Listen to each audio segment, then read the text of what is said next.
श्रीमच्छनेश्वराय नमः पादारविन्दयोः पाद्यं वाद्यं समर्पयेदिदं स्तुभ्यम् अर्घ्योऽयं प्रतिगृह्यतामि अथ पञ्चामृतप्रोक्षणमहं करिष्ये ॐ आप्याजस्वसवेतु ते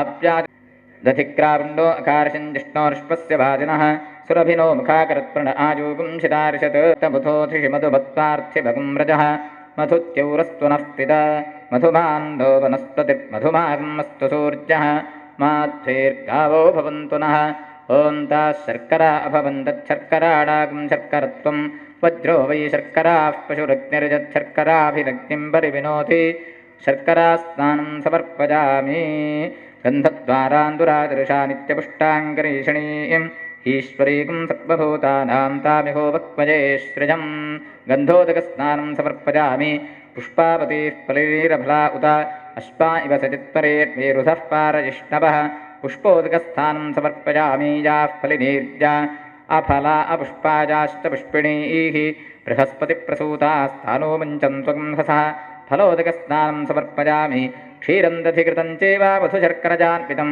पञ्चामृतं गृहाणीदम् जगन्नाथ नमोऽस्तु ते श्रीमच्छनेश्वराय नमः नैवेद्यार्थे पञ्चामृतं निवेदयामि ॐ प्राणाय स्वाहा अपानाय स्वाहा आप्यानाय स्वाहा उदानाय स्वाहा समानाय स्वाहा मध्ये मध्ये अमृतपानीयं समर्पयामि समर्पितनैवेद्यमुद्वासयामि अमृताभिधानमसि स्वाहा श्रीमच्छनेश्वराय नमः तृप्तिरस्तु अथ शुद्धोदकस्नानमहं करिष्ये ॐ आपोहिष्ठावजोपस्तान ऊर्जे दधातन महेरणादिदक्षसे चोपश्यपतमोरसस्तस्य भाजयते हनः उषतीरिवमातरः तस्मा अरङ्गमावभोजस्य क्षजाजजिन्वथ आपो जनजधातनः तच्छञ्जोरावृणीमखे गातुं यज्ञाय गातुं यज्ञपतजे दैवी स्वस्तिरस्वनः स्वस्तिर्मानुषेभ्यः ऊर्ध्वञ्जिगातु भेषजं शन्नो अस्तु त्रिपदे शञ्चतुष्पदे ॐ शान्तिः शान्तिः शान्तिः अथ अमृताभिषेको अस्तु ॐ नीलवर्णसमायुक्तं सर्वदा सुमनोहरं वस्त्रं गृहाणकेटेशा तवाङ्गसदृशं नवं श्रीमच्छनेश्वराय नमः वस्त्रयुग्मं समर्पयामि ब्रह्मसूत्रं चोपवीतं कार्पासेन विनिर्मितम् उपवीतं प्रदास्यामि प्रसन्नो वरदो भव श्रीमच्छनेश्वराय नमः उपवीतं समर्पयामि आचमनीयं समर्पयामि कृष्णागरुसभायुक्तं कर्पूरादिविमिश्रितं विलेपनं गृहश्रेष्ठा गन्धंश्च प्रतिगृह्यतां श्रीमच्छनेश्वराय नमः गन्धं समर्पयामि अक्षतान् सुशुभान् शुक्लान् राज्यशाल्यूत्तवाक्षतान् भक्त्या ददामि खेटेशा सन्तोषेण गृहाणभो श्रीमच्छनेश्वराय नमः अक्षतां समर्पयामि मल्लिकादिसुगन्धीनि मालत्यादीनि वै प्रभो मया शतानि पूजार्थं पुष्पाणि प्रतिगृह्यतां श्रीमच्छनेश्वराय नमः पुष्पाणि समर्पयामि अथ अङ्गपूजां करिष्ये ॐ शनेश्वराय नमः पादौ पूजयामि शनिर्भोगाय नमः गुल्फौ पूजयामि ॐ मन्दगमनाय नमः जानुमी पूजयामि सूर्यात्मजाय नमः ऊरू पूजयामि क्रोधनाय नमः गुह्यं पूजयामि सुप्रसन्नाय नमः जगनं पूजयामि मन्दाय नमः कटिं पूजयामि छायापुत्राय नमः उदरं पूजयामि यमाग्रजाय नमः हृदयं पूजयामि गृहराजाय नमः पार्श्वौ पूजयामि बाणासनाय नमः पृष्ठदेशं पूजयामि नीलवृण्डाय नमः स्कन्धौ पूजयामि नीलाम्बरधारिणे नमः बाहून् पूजयामि कालाय नमः हस्तान् पूजयामि पिङ्गलाय नमः कण्ठं पूजयामि रौद्राय नमः वदनं पूजयामि घननिभाय नमः नासिकां पूजयामि गृध्रवाहनाय नमः श्रोत्रे पूजयामि नीलच्छत्रविभूषिताय नमः नेत्राणि पूजयामि यमाय नमः भ्रुवौ पूजयामि नीलध्वजाय नमः भ्रूर्मध्यं पूजा तुलसीपत्रं समर्पयामि मन्दगमनाय नमः जातीपत्रं समर्पयामि मन्दाय नमः अर्कपत्रं समर्पयामि सूर्यपुत्राय नमः चम्पकपत्रं समर्पयामि सुप्रसन्नाय नमः बिल्वपत्रं समर्पयामि घनाय नमः दूर्वापत्रं समर्पयामि घननिभाय नमः करवीरपत्रं समर्पयामि गृध्रासनाय नमः नीलोत्पलपत्रं समर्पयामि ಕೋಣಸ್ಥಾಯ ನಮಃ ಸೇವಂತಿಕಾಪತ್ರಂ ಸಮರ್ಪಯಾಮಿ ಕಾಲಾಯ ನಮಃ ಮರುಗಪತ್ರಂ ಸಮರ್ಪಯಾಮಿ ಛಾಜಾಸುತಾಯ ನಮಃ ದವನಪತ್ರಂ ಸಮರ್ಪಯಾಮಿ ನೀಲವೃಂಡಾಯ ನಮಃ ವಿಷ್ಣುಕ್ರಾಂತಿಪತ್ರಂ ಸಮರ್ಪಯಾಮಿ ನೀಲಛತ್ರವಿಭೂಷಣಾಯ ನಮಃ ಮಲ್ಲಿಕಾಪತ್ರಂ ಸಮರ್ಪಯಾಮಿ ಕ್ರೋಧನಾಯ ನಮಃ ಶಮೀಪತ್ರಂ ಸಮರ್ಪಯಾಮಿ ಶನೈಶ್ಚರಾಯ ನಮಃ ಸರ್ವಪತ್ರಾಣಿ ಸಮರ್ಪಯಾಮಿ ಪತ್ರಪೂಜಾಂ ಸಮರ್ಪಯಾಮಿ ಅಥ ಕಲ್ಹಾರಪುಷ್ಪಂ ಸಮರ್ಪಯಾಮಿ ಕಾಲಾಯ ನಮಃ ಪಾರಿಜಾತಪುಷ್ಪಂ ಸಮರ್ಪಯಾಮಿ ಪಂಗವೇ ನಮಃ ಜಪಾಪುಷ್ಪಂ ಸಮರ್ಪಯಾಮಿ ಗೃಧ್ರಾಸನಾಯ ನಮಃ ನೀಲೋತ್ಪಲಪುಷ್ಪಂ ಸಮರ್ಪಯಾಮಿ ಘನನಿಭಾಯ ನಮಃ ಸೇವಂತಿಕಾಪುಷ್ಪಂ ಸಮರ್ಪಯಾಮಿ ಘನಾಯ ನಮಃ ಮಲ್ಲಿಕಾಪುಷ್ಪಂ ಸಮರ್ಪಯಾಮಿ ಸುಪ್ರಸನ್ನಾಯ ನಮಃ ಗಿರಿಕರ್ಣಿಕಾಪುಷ್ಪಂ ಸಮರ್ಪಯಾಮಿ ಸೂರ್ಯಪುತ್ರಾಯ ನಮಃ ಪುನ್ನಾಗಪುಷ್ಪಂ ಸಮರ್ಪಯಾಮಿ ಮಂದಾಗವನಾಯ ನಮಃ ಕೇತಕೀಪುಷ್ಪಂ ಸಮರ್ಪಯಾಮಿ ಮಂದಾಯ ನಮಃ ಪೂಗಪುಷ್ಪಂ ಸಮರ್ಪಯಾಮಿ ಶನೈಶ್ಚನಾಯ ನಮಃ ಸರ್ವಪುಷ್ಪಾಣಿ ಸಮರ್ಪಯಾಮಿ ಅಥ ಆಭರಣಪೂಜಾಂ ಕರಿಷ್ಯೆ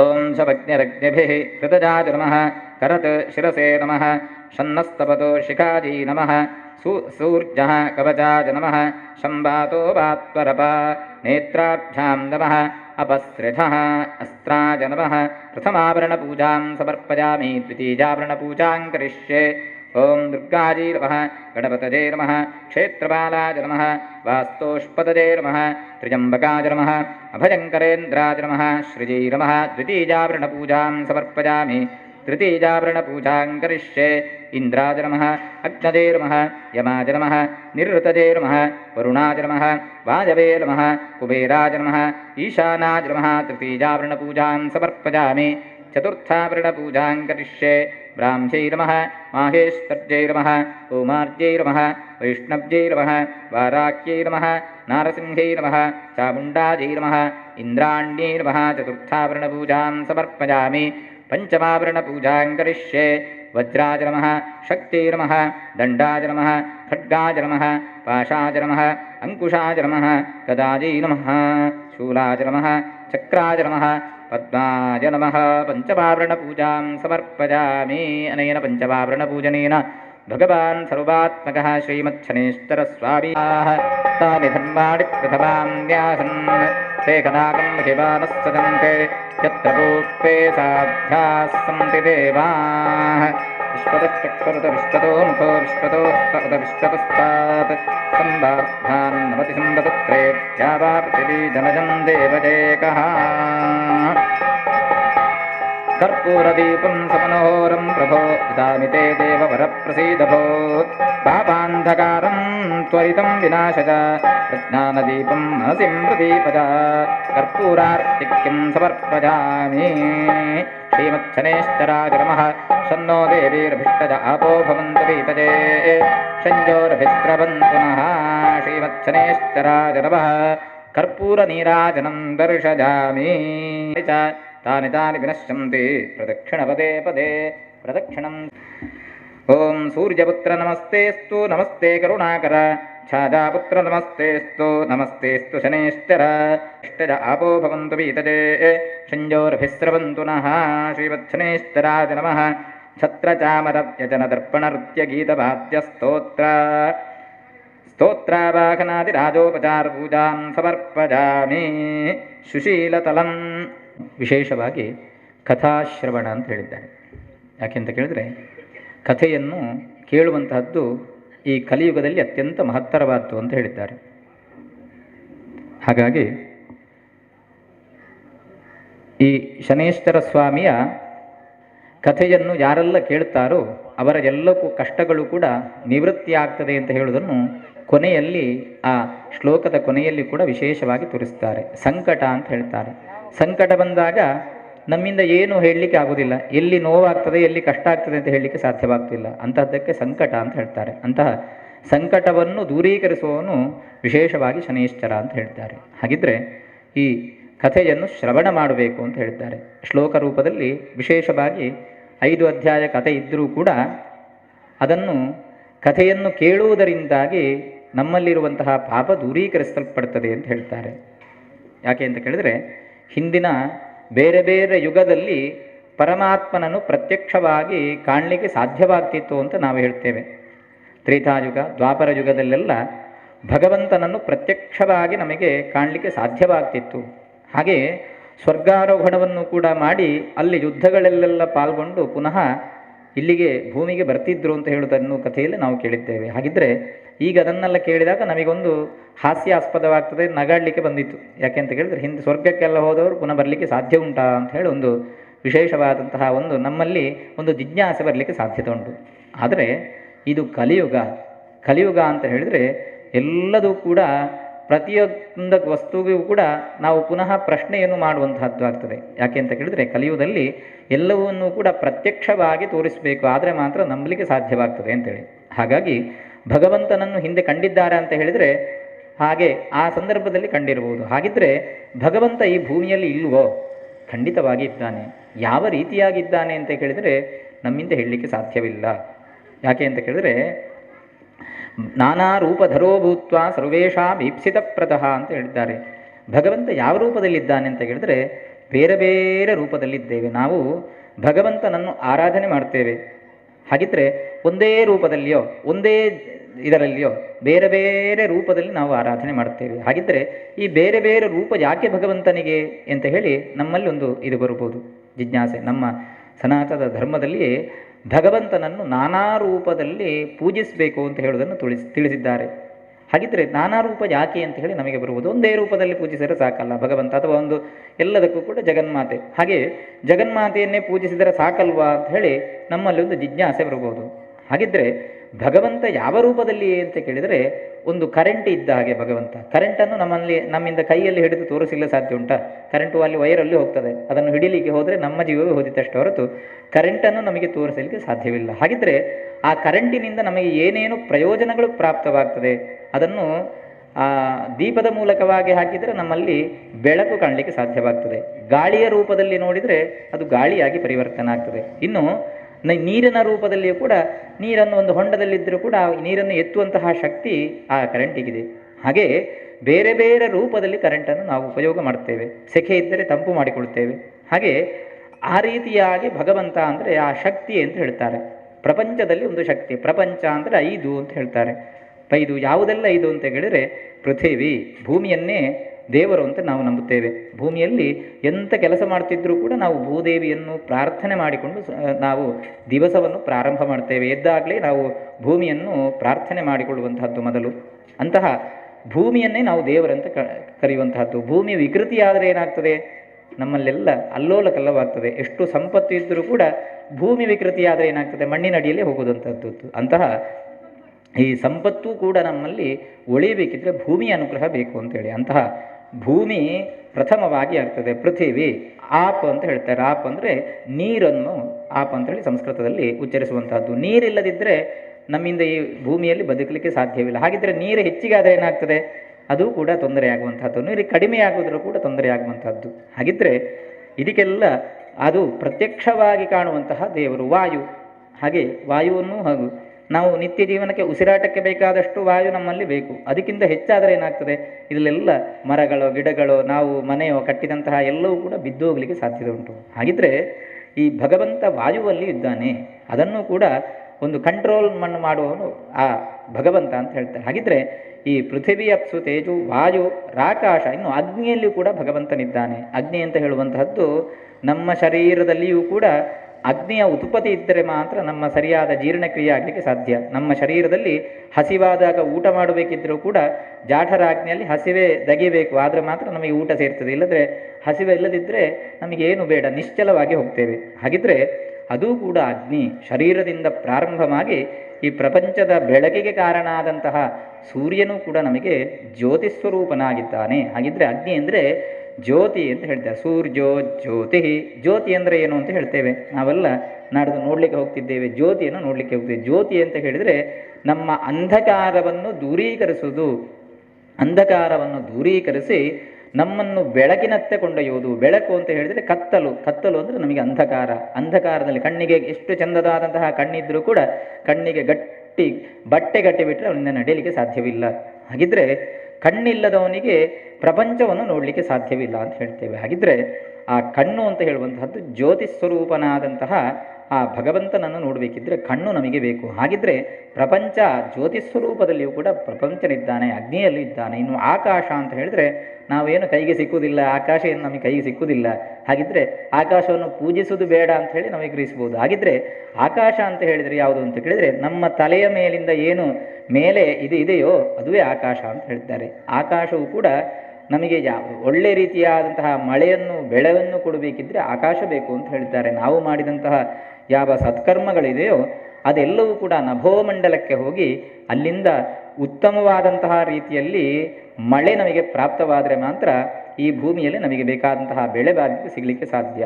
ಹಾಗಿದ್ರೆ ಈ 5 ಪಂಚಭೂತಾತ್ಮಕಗಳೇ ಭಗವಂತ, ಪ್ರತ್ಯಕ್ಷವಾದಂತಹ ಭಗವಂತ ಅಂತ ಹೇಳಿದ್ದಾರೆ. ಇನ್ನು ಬೇರೆ ಬೇರೆ ರೀತಿಯಾದಂತಹ ಭಗವಂತನ ಸ್ವರೂಪವನ್ನು ಪೂಜಿಸುವಂತಹದ್ದು ಇದು ನಮ್ಮ ಕರ್ತವ್ಯವೂ ಕೊಡುವುದು.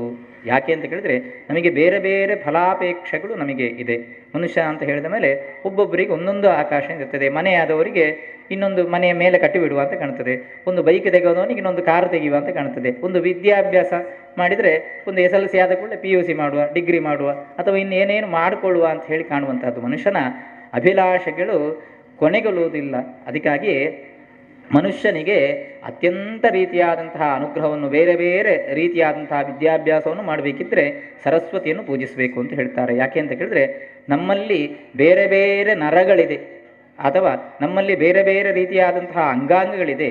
ಅದಕ್ಕೆಲ್ಲ ಪ್ರಚೋದನೆ ಕೊಡುವಂತಹವನು ಭಗವಂತ. ಹಾಗಿದ್ರೆ ಒಂದೊಂದು ರೀತಿಯಾದಂತಹ ಪ್ರಚೋದನೆಯನ್ನು ಕೊಡಬೇಕಿದ್ರೆ ಒಂದೊಂದು ರೀತಿಯಾದಂತಹ ಭಗವಂತನನ್ನು ನಾವು ಪೂಜಿಸಬೇಕಾಗ್ತದೆ. ಉದಾಹರಣೆಗಾದರೆ ನಮಗೆ ತಲೆನೋವಾಗ್ತಿದ್ರೆ ತಲೆನೋವಾಗುವಂತಹ ಡಾಕ್ಟರ್ನು, ಸಾಮಾನ್ಯವಾಗಿರುವಂತಹ ಡಾಕ್ಟರನ್ನು ಹೋಗಿ ಕಂಡ್ರೆ ಸಾಕಾಗ್ತದೆ ಜ್ವರ ಬಂದರೆ. ಹಾಗಿದ್ರೆ ಕೈ ನೋವಾದರೆ ಕೈಯ ಯಾರು ಸ್ಪೆಷಲಿಸ್ಟ್ ಇದ್ದಾರೆ ಅಲ್ಲಿಗೆ ಹೋಗಿ ನೋಡಬೇಕು. ಕಣ್ಣು ನೋವಾದರೆ ಕಣ್ಣು ನೋವನ್ನೇ ನೋಡಬೇಕು. ಕಿವಿ ಆದರೆ ಕಿವಿಯ ನೋವನ್ನು ನೋಡಬೇಕಷ್ಟೇ, ಮೆದುಳಿಂದು. ಹಾಗೆ ಬೇರೆ ಬೇರೆ ರೀತಿಯಾದಂತಹ ರೀತಿಯ ಅನುಭವಗಳು ನಮಗೆ ಪ್ರಾಪ್ತ ಆಗಬೇಕಿದ್ರೆ, ಅಥವಾ ಅದರಲ್ಲಿ ಫಲಪ್ರಾಪ್ತವಾಗಬೇಕಿದ್ರೆ ಬೇರೆ ಬೇರೆ ರೀತಿಯಾದಂತಹ ದೇವರುಗಳನ್ನು ನಾವು ಪೂಜಿಸಬೇಕು ಅಂತ ಹೇಳೋದಕ್ಕೆ ನಿದರ್ಶನವಾಗ್ತದೆ. ಹಾಗಾಗಿ ಇಲ್ಲಿ ಇವತ್ತು ನಾವು ಪೂಜಿಸುವಂತಹದ್ದು ಶನೇಶ್ವರನ ಪೂಜೆ ಅಂತ ಹೇಳಿದ್ದಾರೆ. 29 ವರ್ಷ ಇಲ್ಲಿ ಪ್ರತಿಷ್ಠಾಪನೆ ಯಾರು ಅಂತ ಕೇಳಿದರೆ ಆ ಅಯ್ಯಪ್ಪ ಸ್ವಾಮಿಯ ವಿಶೇಷವಾದಂತಹ ಮಂದಿರವನ್ನು ಪ್ರತಿಷ್ಠಾಪನೆ ಮಾಡಿ ಇಲ್ಲಿ ವಿಶೇಷವಾಗಿ ಶನೇಶ್ವರ ಪೂಜೆಯನ್ನು ನಾವು ವಿಜೃಂಭಣೆಯಿಂದ ಮಾಡ್ತಾ ಇದ್ದೇವೆ. ಹಾಗಿದ್ರೆ ಅಯ್ಯಪ್ಪ ಸ್ವಾಮಿ ಅಂತ ಹೇಳಿದರೆ ಕಲಿಯುಗದಲ್ಲಿ ಅತ್ಯಂತ ಅಭೀಷ್ಟವನ್ನು ನೆರವೇರಿಸುವವನು, ಕ್ಷಿಪ್ರವಾಗಿ ನೆರವೇರಿಸುವವನು ಅಂತ ಹೇಳಿ.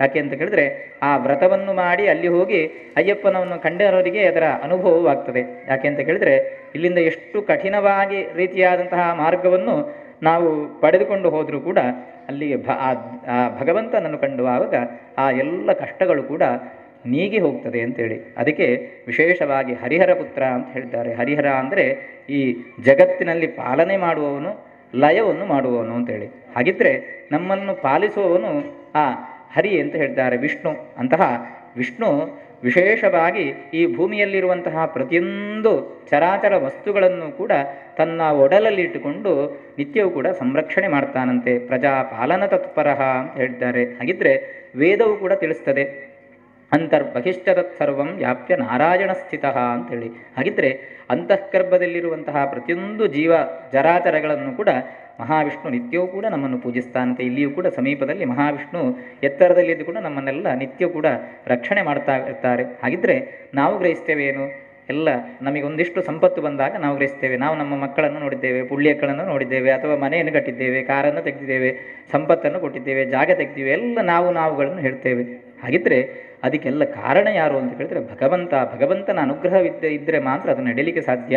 ಅಂತಹ ವಸ್ತುಗಳು ಕೂಡ ಭಗವಂತ ಇವನಿಗೆ ಬೇಡ, ಇವನಲ್ಲಿ ಅಹಂಕಾರ ಹೆಚ್ಚಿಗಾಗಿದೆ ಅಂತ ಹೇಳಿದರೆ 1 ನಿಮಿಷ ಕಣ್ಣು ಮುಚ್ಚಿಬಿಟ್ರೆ ಸಾಕು, ಅದೆಲ್ಲವೂ ಕೂಡ ಲಯವಾಗಿ ಹೋಗ್ತದೆ. ಹಾಗಿದ್ರೆ ಆ ಭಗವಂತನನ್ನು ಕಾಣುವುದಕ್ಕೆ ವಿಶೇಷವಾದಂತಹದ್ದಕ್ಕೆ ಹೆಸರು ಪೂಜೆ ಅಂತ ಹೇಳಿದ್ದಾರಂತಹ ಕಲ್ಪೋಕ್ತವಾದಂತಹ ಪೂಜೆ ಶನೇಶ್ವರ ಪೂಜೆ. ಹಾಗಿದ್ರೆ ಶನೇಶ್ವರ ಪೂಜೆಯಲ್ಲಿ ಯಾವ ರೀತಿಯಾದಂತಹ ಪೂಜೆಗಳಿದೆ, ಯಾರ್ಯಾರು ಈ ಪೂಜೆಗಳನ್ನು ಮಾಡಿದರು, ಏನೇನು ಫಲಗಳು ಪ್ರಾಪ್ತವಾಯಿತು ಹೇಳೋದಕ್ಕೆ ಕಥೆ ಅಂತ ಹೇಳಿದ್ದಾರೆ. ಅಂತಹ ಕಥೆಯನ್ನು ಕೇಳಬೇಕು. ಒಂದು ಪುರಾಣ, ದೇವಿ ಪುರಾಣದಲ್ಲಿ ಒಂದು ವಾಕ್ಯವನ್ನು ತಿಳಿಸ್ತಾರೆ. ಹೇಗೆ ಅಂತ ಕೇಳಿದರೆ, ಶ್ರುತಂ ಹರತಿ ಪಾಪಾನಿ ತಥಾ ಆರೋಗ್ಯಂ ಪ್ರಯಚ್ಛತಿ ಅಂತ ಹೇಳಿದ. ಹಿಂದಿನ ಪ್ರಾಯದವ್ರ ಹತ್ರ ಎಲ್ಲ ಕೇಳಿದರೆ ಹೇಳ್ತು, ನಿಮ್ಮಲ್ಲಿ ಟಿ ವಿ ಇತ್ತ ಅಂತ ಕೇಳಿದರೆ ಇಲ್ಲ, ಟಿ ವಿ ಇದ್ದೆ ಎಂಕ್ಲವರು ಟಿ ವಿ ಇದ್ದ್ಯಾಂಡು ಅವಾಗ ಬಯ್ಯದ ಬರ್ತುಡು ದಾರ ಈಗ ಗ್ರಹಿಸ್ತಾರೆ.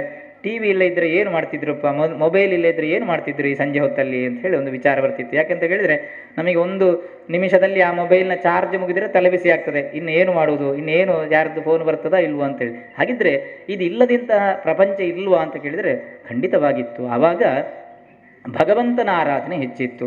ನಿತ್ಯವೂ ಕೂಡ ಸಂಜೆ ಆಗಬೇಕಿದ್ರೆ ಒಂದು ದೀಪವನ್ನು ಹಚ್ಚಿ ಅಲ್ಲೆಲ್ಲ ಭಜನೆಗಳನ್ನು ಮಾಡ್ತಾ ಇದ್ರಂತೆ. ಭಜನೆಗಳನ್ನು ಪುರಾಣಗಳನ್ನೆಲ್ಲ ಮೊಮ್ಮಕ್ಕಳಿಗೆಲ್ಲ ಹೇಳುವುದು. ಈಗೊಳ್ಳಿ ಈ ಸಂಜೆ ಹೊತ್ತಲ್ಲಿ ಹೀಗೆ ಮಾಡಬಾರದು, ಅದನ್ನು ಮಾಡಬಾರದು, ಇದನ್ನು ತಿನ್ನಬಾರದು, ಇದು ಉಣ್ಣಬಾರದು ಎಲ್ಲ ಹೇಳಿಕೊಟ್ಟು ಅವರಿಗೆ ಹರಿನಾಮವ ಶಿವನಾಮವ ಯಾವ ಸಂಕೀರ್ತನೆಯನ್ನು ಮಾಡಿಕೊಂಡು ಅವರಲ್ಲಿ ಶಿವ ಯಾರು, ರಾಮ ಯಾರು, ಕೃಷ್ಣ ಯಾರು ಅಂತ ಕೇಳಿದರೆ ಅವರು ಈಗಿನ ಹಾಗೆ ಟ್ಯೂಷನ್ ಕ್ಲಾಸಿಗೆ ಹೋಗಬೇಕು ಅಂತ ಇಲ್ಲ, ಅವರೆಲ್ಲ ಟಪ್ಪ ಹೇಳಿಬಿಡ್ತಿದ್ರಂತೆ. ರಾವಣನಿಗೆ ಎಷ್ಟು ತಲೆ ಇತ್ತು ಅಂತ ಕೇಳಿದರೆ ಈಗ 1 2 3 ಅಂತ ಲೆಕ್ಕ ಹಾಕುವಂತಹ ಪರಿಸ್ಥಿತಿ ಬಂದಿದೆ. ಹಾಗಿದ್ರೆ ಇದೆಲ್ಲ ಕಲಿಯುಗದ ಮಹಾತ್ಮೆ.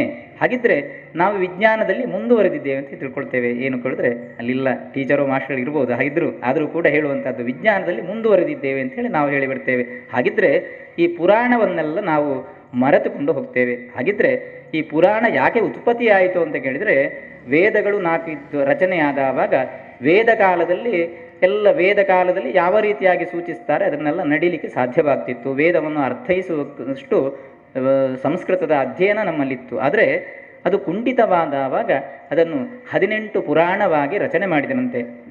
ಹಾಗಿದ್ರೆ ಆ 18 ಪುರಾಣಗಳನ್ನು ಕೇಳುವುದರಿಂದ ವೇದಗಳನ್ನು ಓದಿದಷ್ಟು ಕಠಿಣ ಇಲ್ಲ. ವೇದವನ್ನು ಓದಿ ಅದನ್ನೆಲ್ಲ ಅರ್ಥ ತಿಳಿಬೇಕಿದ್ದರೆ ಅದರ ವಿಶೇಷವಾದಂತಹ ಮೀಮಾಂಸಾ ಅಂತ ಹೇಳುವಂತಹ ಯಾವ ರೀತಿಯಾದಂತಹ ಸಂಸ್ಕೃತದ ಅಧ್ಯಯನ ಇದೆಯೋ ಅದನ್ನು ಮಾಡಬೇಕಿತ್ತು. ಹಾಗಿದ್ರೆ ಪುರಾಣಗಳಲ್ಲಿ ಯಾವುದು ಇದೆ ಅಂತ ಕೇಳಿದರೆ ಕಥೆಗಳೇ ಇದೆ. ಕಥೆಯಲ್ಲೆಲ್ಲ ಒಂದೊಂದು ರೀತಿಯಾದಂತಹ ನಮಗೆ ಜೀವನದಲ್ಲಿ ನಡೆಯಲಿಕ್ಕೆ ಬೇಕಾದಂತಹ ಉಪಾಯವನ್ನು ತೋರಿಸ್ತಿದ್ದಂತಹ ಕಥೆಗಳು. ಅಂತಹ ವಿಶೇಷವಾದಂತಹ ಕಥೆಗಳನ್ನು ಕಿರಿಯರಿಗೆ ಹೇಳಿಕೊಡ್ತಿದ್ರು. ಆವಾಗ ಟಿವಿಷನ್ ಬೇಕು ಅಂತ ಇರಲಿಲ್ಲ. ಹಾಗಿದ್ರೆ ಇದೆಲ್ಲ ಕಲಿಯುಗದ ಮಹಾತ್ಮೆಯಾಗ್ತದೆ. ಹಾಗಿದ್ರೆ ಇದನ್ನು ನಾವು ಕೇಳಬೇಕಂತೆ. ಇದನ್ನು ಕೇಳಬೇಕು ಯಾಕು ಅಂತ ಕೇಳಿದರೆ ಕಲ್ಪೋಕ್ತವಾದಂತಹ ಪೂಜೆಯನ್ನು ಮಾಡಿ ಅದನ್ನು ನಾವು ಕೇಳುವುದರಿಂದಾಗಿ ನಮ್ಮ ಜೀವನದಲ್ಲಿರುವಂತಹ ಯಾವ ರೀತಿಯಾದಂತಹ ರೋಗಗಳು ಬರುವಂತಹ ಸಂಭವಗಳಿದೆಯೋ ಅದೆಲ್ಲವೂ ಕೂಡ ದೂರವಾಗ್ತದೆ ಅಂತ ಹೇಳ್ತಾರೆ. ಯಾಕೆ ಅಂತ ಕೇಳಿದರೆ ನಾರಾಯಣ ನಾರಾಯಣ ಅಂತ ಹೇಳಿದರೆ ನಮ್ಮ ಸಂಕೀರ್ತ್ಯ ನಾರಾಯಣ ಶಬ್ದ ಮಾತ್ರ ವಿಮುಕ್ತ ದುಃಖ ಸುಖಿನೋ ಭವಂತಿ ಅಂತ ಹೇಳ್ತೇವೆ. ನಮಗೇನು ಕಷ್ಟ ಬಂದಾಗ ನಾವೇನಂತ ಹೇಳೋದು ನಾರಾಯಣ ನಾರಾಯಣ ಅಂತ ಹೇಳ್ತೇವೆ. ಕಷ್ಟ ಬಂದಾಗ,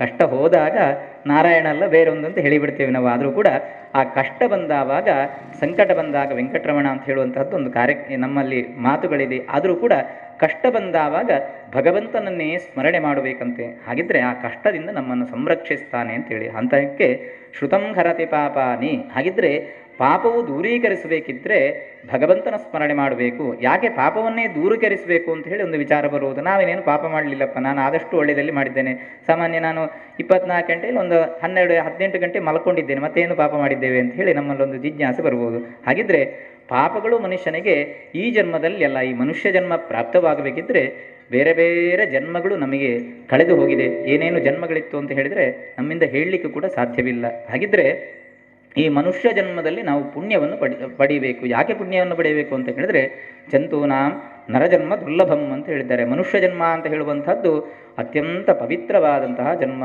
ಬೇರೆ ಯಾವುದಾದ್ರೂ ಒಂದು ಪ್ರಾಣಿಗೆ ಕೇಳಿದರೆ ನಿಮ್ಮಲ್ಲಿ ಪೂಜೆ ಉಂಟಾ ಅಂತ ಹೇಳಿದರೆ ಪ್ರಾಣಿಗೆ ಮಾತಾಡಲಿಕ್ಕೂ ಆಗುವುದಿಲ್ಲ. ನಮ್ಮಲ್ಲಿ ಪೂಜೆಯ ಇದು ಏನೂ ಇಲ್ಲ. ಹಾಗಿದ್ರೆ ಆಹಾರ ನಿದ್ರಾ ಭಯಮೈತುರಾಣಾಂ ಸಾಮಾನ್ಯಮೇತತ್ ಪಶುಭಿರ್ನರಾಣಾಂ ಅಂತ ಹೇಳಿದ್ದಾರೆ. ಆಹಾರದಲ್ಲಿಯೂ ಕೂಡ ಅವರಿಗೆ ಕ್ರಮ ಇಲ್ಲ. ಎಷ್ಟೊತ್ತಿಗೆ 12:30 ಆದರೆ ನಾವು ಸ್ವಲ್ಪ ಹೇಳ್ತೇವೆ, ಬೆಟ್ಟದ್ದು ಬೇಗ ಮುಗಿಸಿರ ಆಗ್ತಿತ್ತು, 12:30 ಆಯಿತು ಅಂತೇಳಿ. ಹಾಗಿದ್ರೆ ಪ್ರಾಣಿಗಳಿಗೆ ಹಾಗಿಲ್ಲ, ಎಷ್ಟೊತ್ತಿಗೂ ಕೂಡ ಆಹಾರವನ್ನು ತಿನ್ನುವ, ಸಿಕ್ಕಿದಾಗ ಹೊಟ್ಟೆ ತುಂಬ ತಿಂದು ಬಿಡುವುದು.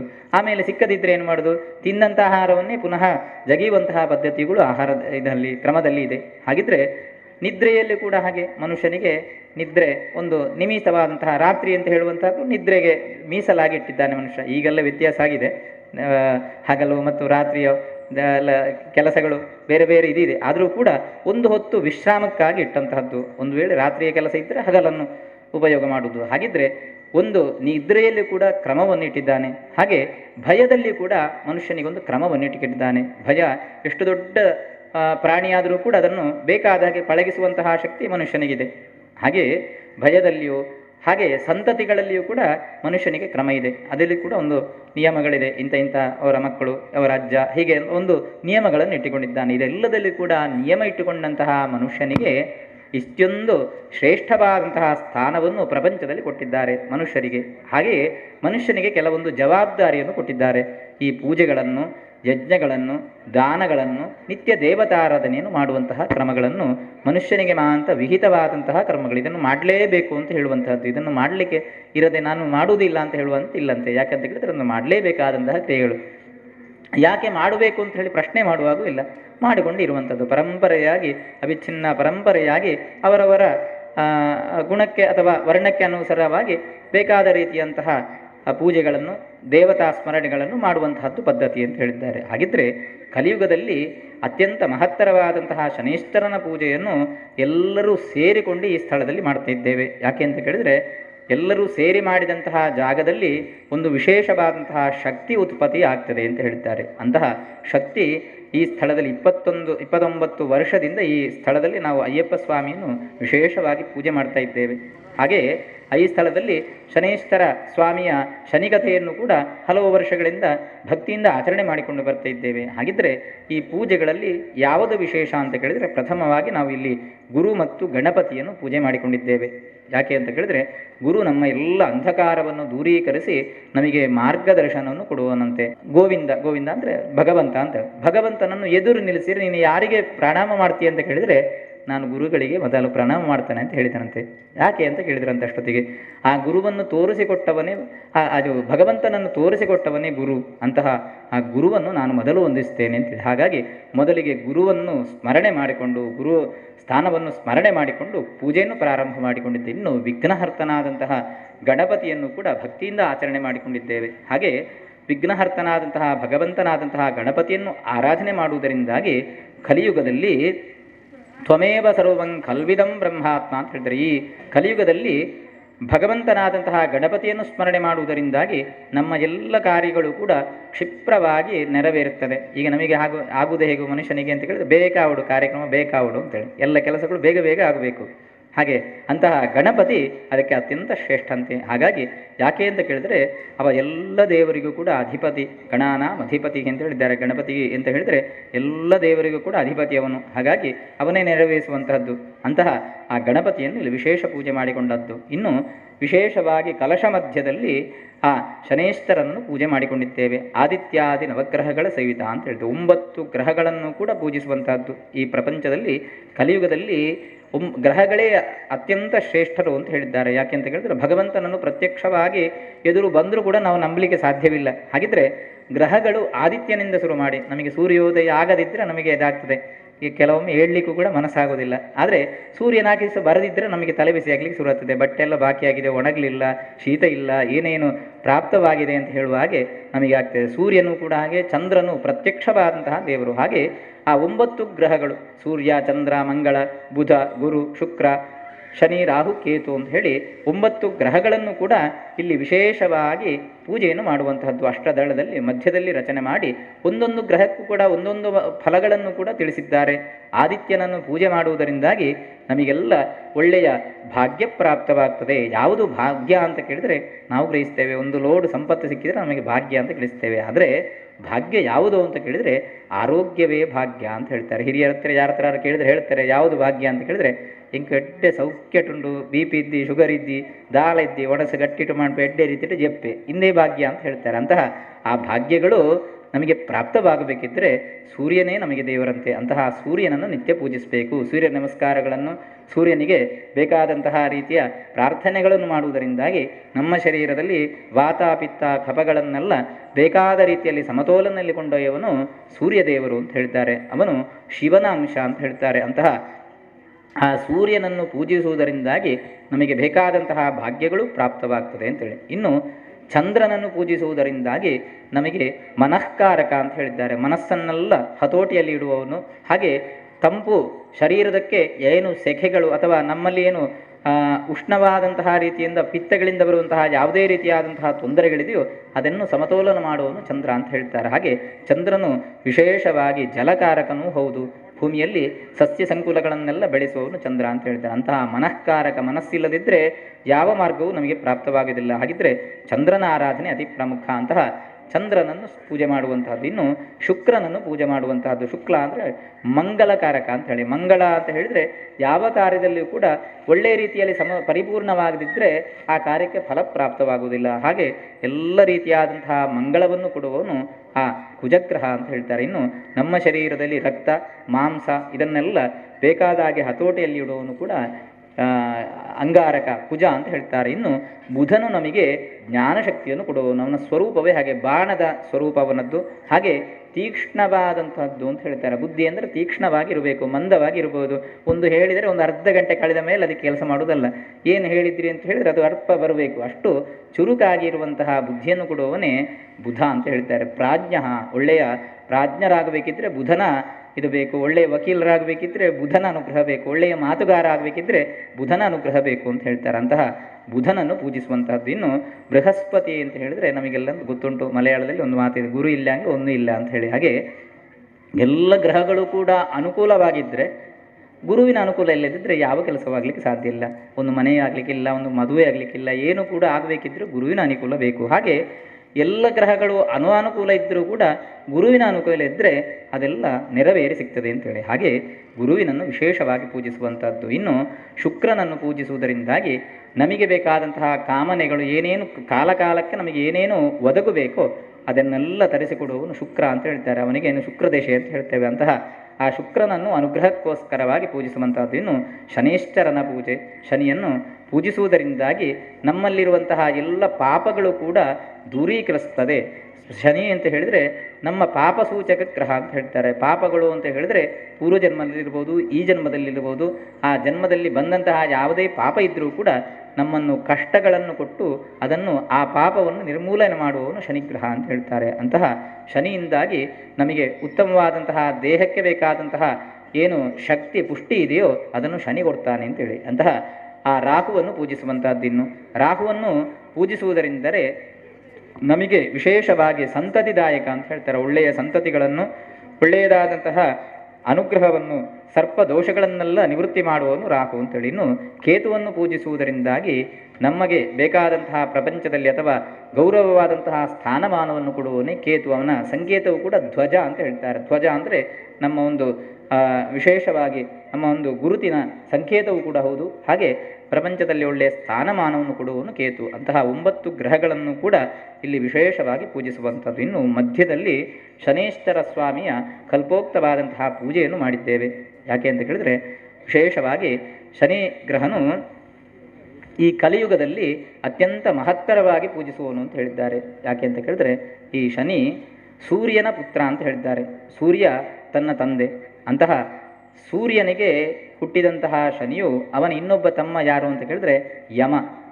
ಹಾಗಿದ್ರೆ ಆ ಯಮ ಶನಿಯ ಹಿಂದೆ ಇರ್ತಾನಂತೆ. ಪ್ರಜಾಪತಿ ಮತ್ತು ಯಮ ಅವರ ಅಧಿದೇವತೆ, ಪ್ರತ್ಯದೇವತೆ. ಹಾಗಾಗಿ ಶನಿ ಎಲ್ಲ ರೀತಿಯಾದಂತಹ ಮೃತ್ಯು ದೋಷಗಳನ್ನು ಕೂಡ ನಿವಾರಿಸುವವನು ಕೂಡ ಅವನೇ, ಮೃತ್ಯು ಕಂಟಕವನ್ನು ಒಡಗುವನು ಕೂಡ ಅವನೇ ಅಂತ ಹೇಳಿದ್ದಾರೆ. ಹಾಗಿದ್ರೆ ಶನಿಯನ್ನು ಯಾಕೆ ಪೂಜಿಸಬೇಕು ಅಂತ ಹೇಳಿ ಒಂದು ಸಲ ಜಿಜ್ಞಾಸೆ ಆಗ್ತದೆ. ವಿಕ್ರಮಾದಿತ್ಯ ಮಹಾರಾಜನ ಅತ್ಯಂತ ಒಳ್ಳೆಯ ಚಕ್ರವರ್ತಿ ಆದರೂ ಕೂಡ ಅವನಿಗೂ ಕೂಡ ಒಂದು ಸಲ ತನ್ನ ಎಲ್ಲ ಗುರುಗಳನ್ನು ಸೇರಿಸಿ, ಅಂದರೆ ತಮ್ಮಲ್ಲಿರುವಂತಹ ವಿದ್ವಾಂಸರನ್ನೆಲ್ಲ ಸೇರಿಸಿ ಒಂದು ಸಭೆಯನ್ನು ಮಾಡ್ತಾರಂತೆ. ಆ ಸಂದರ್ಭದಲ್ಲಿ ಒಬ್ಬೊಬ್ಬರು ಒಂದೊಂದು ಗ್ರಹದ ಕುರಿತು ಹೊಗಳಿಕೆಯನ್ನು ಹೇಳ್ತಾ ಇರ್ತಾರಂತೆ.